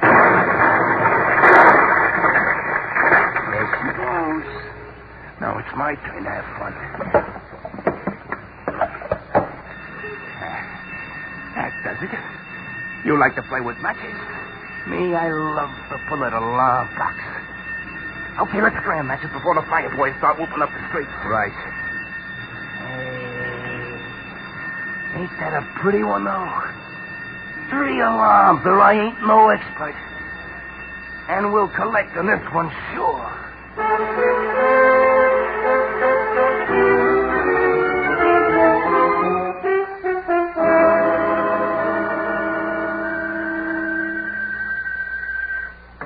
Yeah? Mr. Davis? Who wants him? This is John Harris. formerly of Harris Leathers. Oh, yeah, Harris. This is Sparks. What's cooking? You ready to pay off already? The insurance company is holding up payment on a suggestion of the fire marshal. His name is Horton, I've been told. Impossible. That place flew sky high. Yes, I know, but they found traces of kerosene. The fragments of a container which they say contained gasoline. They don't accuse me of arson directly, but their hints are broad enough. And I'm a ruined man, Davis. My creditors are hounding me. It was bad enough before the fire, but now you bungled it, Davis. Such a yap. Trouble? Yeah, the fire marshal. Anything point to us? Not unless Harris talks, and he would dare. I'll see who that is, will you? Yeah. Sure. What do you want? My name is Finchley. Morgan Finchley. May I see Mr. Davis, please? What do you want? My card. All everything. You want to see this guy, Spot? Huh? Morgan Finchley, Credit Investigations. Who gave me for reference? Harris? Let him in. Okay. Come in, Mr. Finchley. They'll see you. Thank you. Good day, Mr. Davis. Is it? Sit down. What's on your mind? For you, Mr. Davis, and your associates, it may turn out to be a very good day. That's so? Keep going. An acquaintance of yours happens to be an acquaintance of mine. He referred me to you, as I happen to be interested in your line of business. What's his name? Harris. John Harris. What did he tell you? I see from your tone that he's told you your recent attempt for him has failed. Come on, get to the point, Mr. Finchley. I shall, very shortly. You want to fire someplace, we work for 50%. Really, my friend, you are rather dense. Save the insult. Maybe I ought to throw you downstairs. Mr. Davis, kindly restrain your overeager friend here. Let him talk, Manchester. Yeah, he sure has a big mouth. All right, get it over with, Finchley. We're busy. Really, gentlemen? You know by now that your recent failure severely limits your operations in this city. You must, as the saying goes, lie low for a while. Okay, so what? You got any ideas? Well, if I say so myself, am the man you have been dreaming of. If you say so yourself. Anybody else say so? You will, my good man, if you care to listen for a moment. Keep talking. I fully intend to.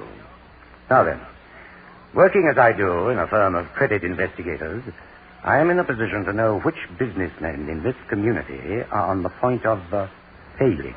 Point one. Uh-huh. I got you. Keep going. And if that were not sufficient to make me invaluable to you, I have an invention of my own. A means of setting any number of admirable bonfires with absolute safety. In fact, you can predetermine the time at which fire will strike. Point two. How can you possibly do without me, gentlemen? Without me and my brief candle. Brief candle, eh? This is a lot of talk. That candle gag's no good. That's where you are wrong. My candle is perfect for the purpose. You can't tell how long they'll burn. You set up an alibi, boom. Candle burns too fast, you're out of luck. Uh-huh. But mine are made up from a special formula of my own. So much candle, so many minutes. I have them marked. Graduated like a measuring cup in half hours, and they never fail. You got a sample? I'm not selling candles. I'm offering a partnership. You got a gall. Our business he tries to muscle in on, and he offers us a partnership. Mr. Davis? I'm still listening. I cannot be associated in any way with prospective clients. That part I need you for. The approach, the making of the deal, part of the execution. You need me for the information on prospects to which I have access and for my candle. I suggest a three-way split, gentlemen. You got a deal. When do we start? At once, gentlemen, at once. I have here a list of companies whose credit is melting away. A little heat applied in the proper manner will benefit everyone.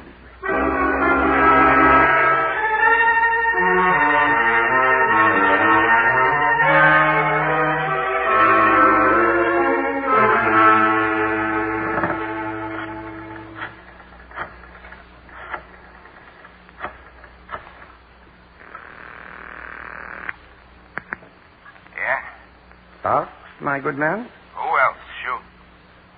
Our first order is confirmed. Will you and Matches be good enough to meet me at 9 tonight at the corner of Grant and South 10th Street? We shall, I believe, spend a delightful evening.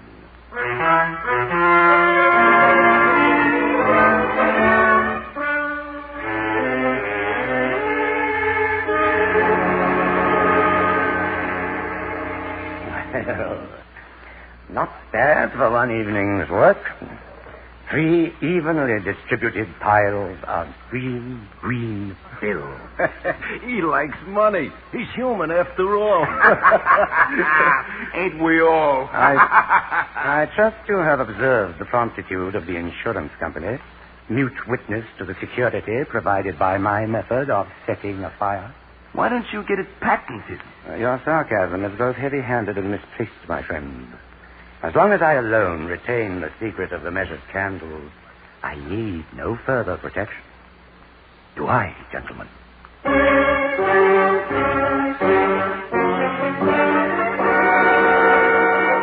Okay, Finch, you call this meeting. What do you want? Let us call this the semi-annual meeting of our board of directors, Sparks, shall we? Call it anything you want. Only get it over with. Oh, Matches. Always impatient, always.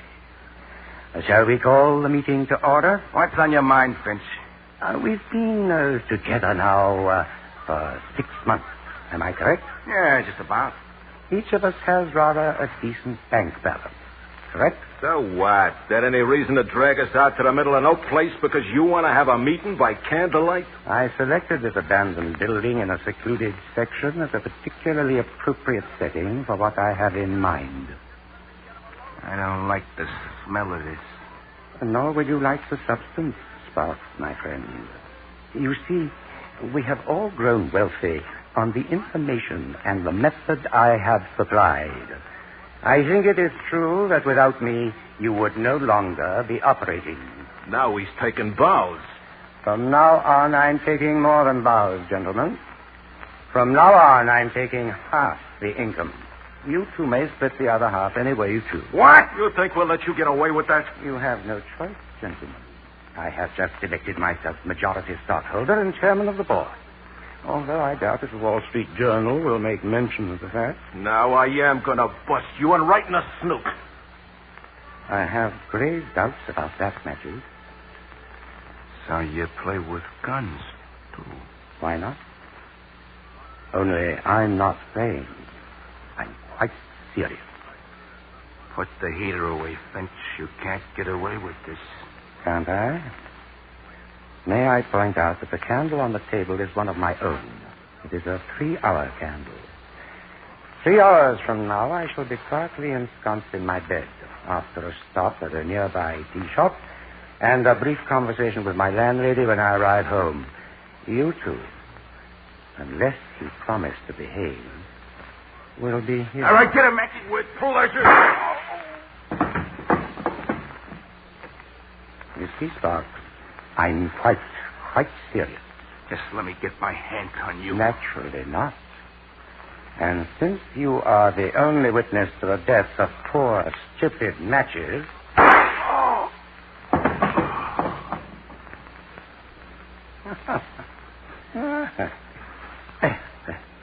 Quite neat. Now, a few sheets of celluloid, thus, and then on my way. Do your work, little candle, gleaming so brightly in this dark, dark world.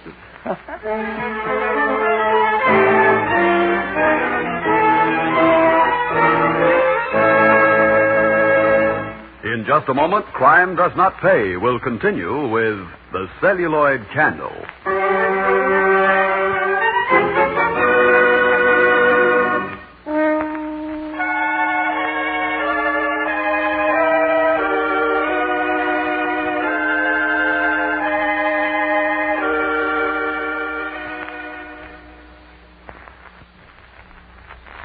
Now we continue with Crime Does Not Pay, starring Ralph Forbes as Morgan Finchley in The Celluloid Candle.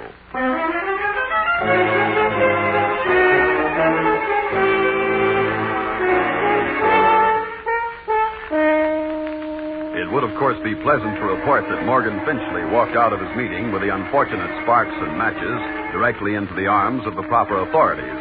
But such was not the case. His candle did its work. By the time the fire department arrived, the old frame building was beyond saving. Sparks and matches were unidentifiable in the smoldering ruins. Morgan Finchley was on his own, and he operated accordingly. Mr. Darlington, I am a credit investigator. Yes, so your card informed me. Therefore, I am in a position to know the financial status of many businessmen. Obviously.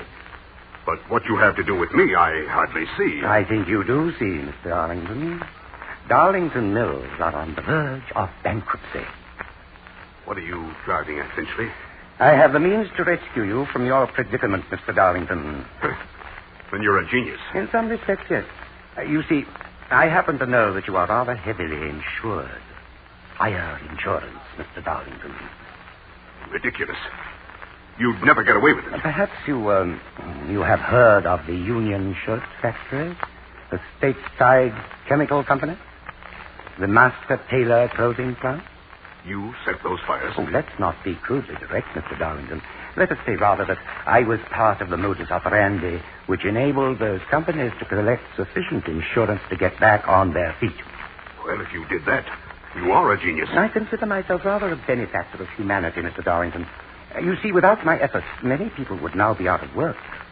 As is, they're all gainfully employed. And, well, many small boys have been delighted to see the engines roll and watch the firemen at their work. You're a rascal, Finchley. But I think we may be able to do business.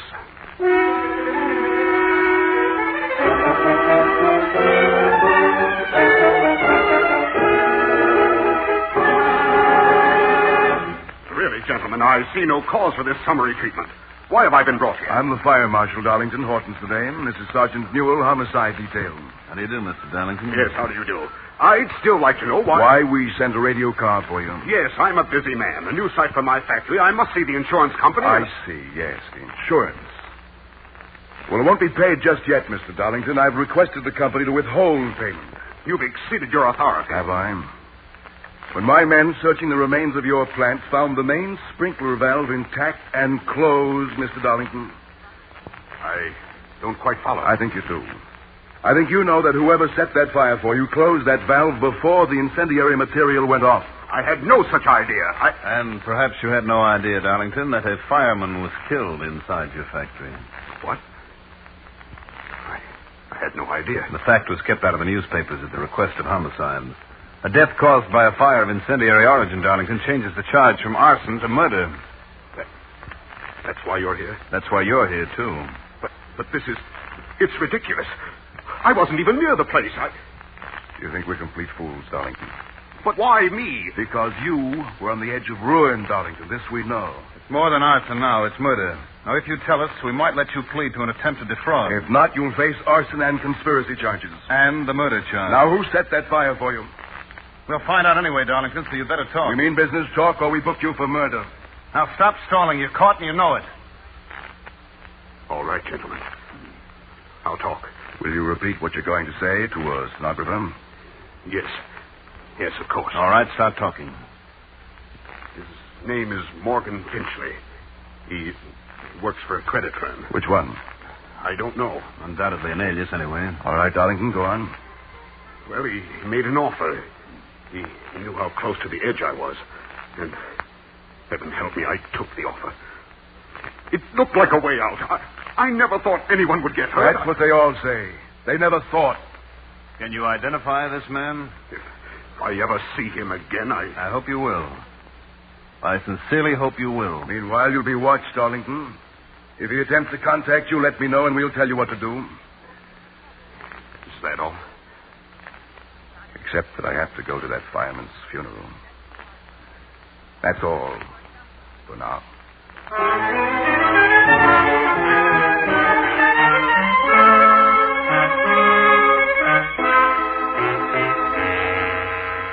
It's a neat proposition, isn't it, Mr. Lowry? Very neat indeed, and apparently no risk on my part. Precisely. Are we in business together, Mr. Lowry? You want half the insurance? Yeah, that's my usual price for my services and silence, Mr. Lowry. All right, Finchley. But work quickly. My creditors are closing in fast.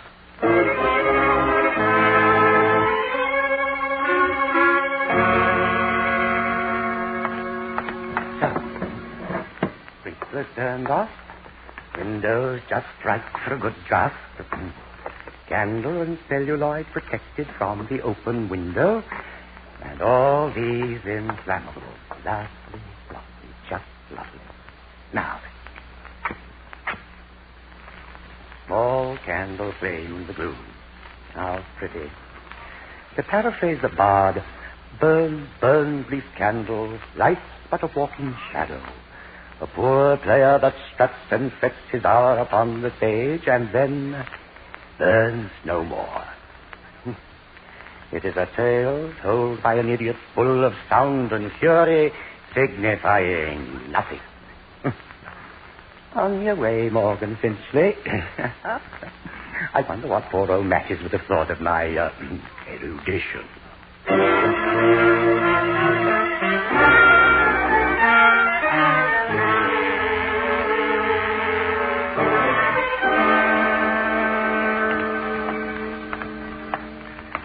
Just a moment, you. Are you addressing me, officer? I am. What are you doing in this neighborhood this time of night? Why, this has been a pastime of mine for years. I enjoy wandering about the factory districts at night when they're deserted. Oh, you do you? And how do I know you didn't come out of, say, the Lowry warehouse just before I turned the corner? Oh, this is preposterous.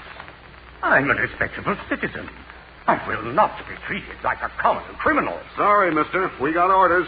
Pick up everyone. Vagrancy charges. Too much burglary hereabouts recently. Come along quietly now.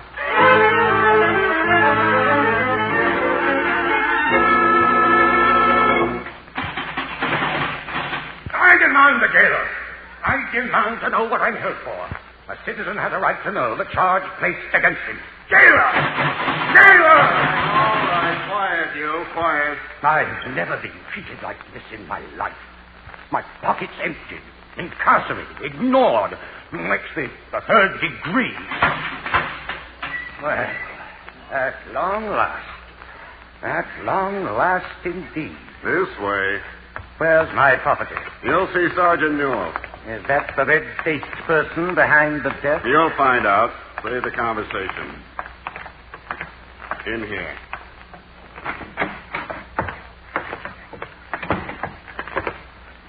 You the man they picked up at South and John Street? I am. Booked under the name of Marvin Forster? I am, and I demand... My name is know... Newell, Sergeant Homicide.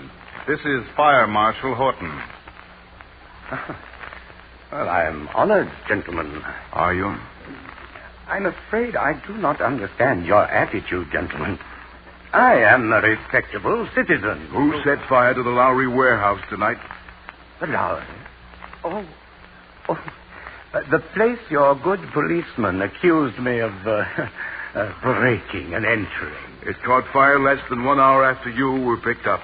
But in that case, I was safely in your very strong jail, gentlemen. Save it, Finchley. Are you addressing me, Sergeant? Definitely. Your hotel key was in your pocket. We searched your room with a warrant. We found you'd registered under Morgan Finchley, but you gave us a different name. And we found... Tell him, Marshal. We found a supply of sheet celluloid and a dozen candles with tie markings on them. We've got you, Finchley. We had you in our pocket, Finchley, by accident, but we had you. The general pickup order paid off. You can't prove anything. It's all circumstantial. We've got Lowry, too. He'll identify if he knows what's good for him. And your old friend Darlington has already had a look at you. He knows you. Knows you well enough to put the finger on you for murder. I'm being framed. That's it. I'm being framed. I can't get away with it. You'll pay for this. All of you. You can't do it. Oh, shut up, will you? You're done and you know it.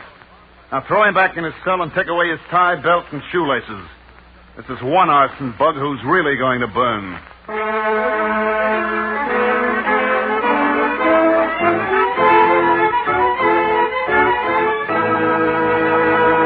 Crime not pay.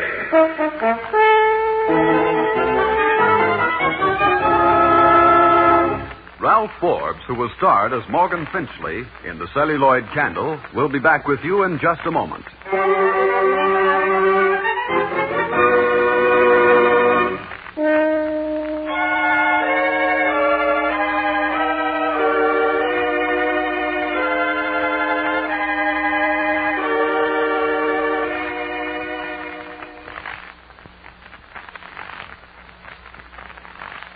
Now here in person is Ralph Forbes.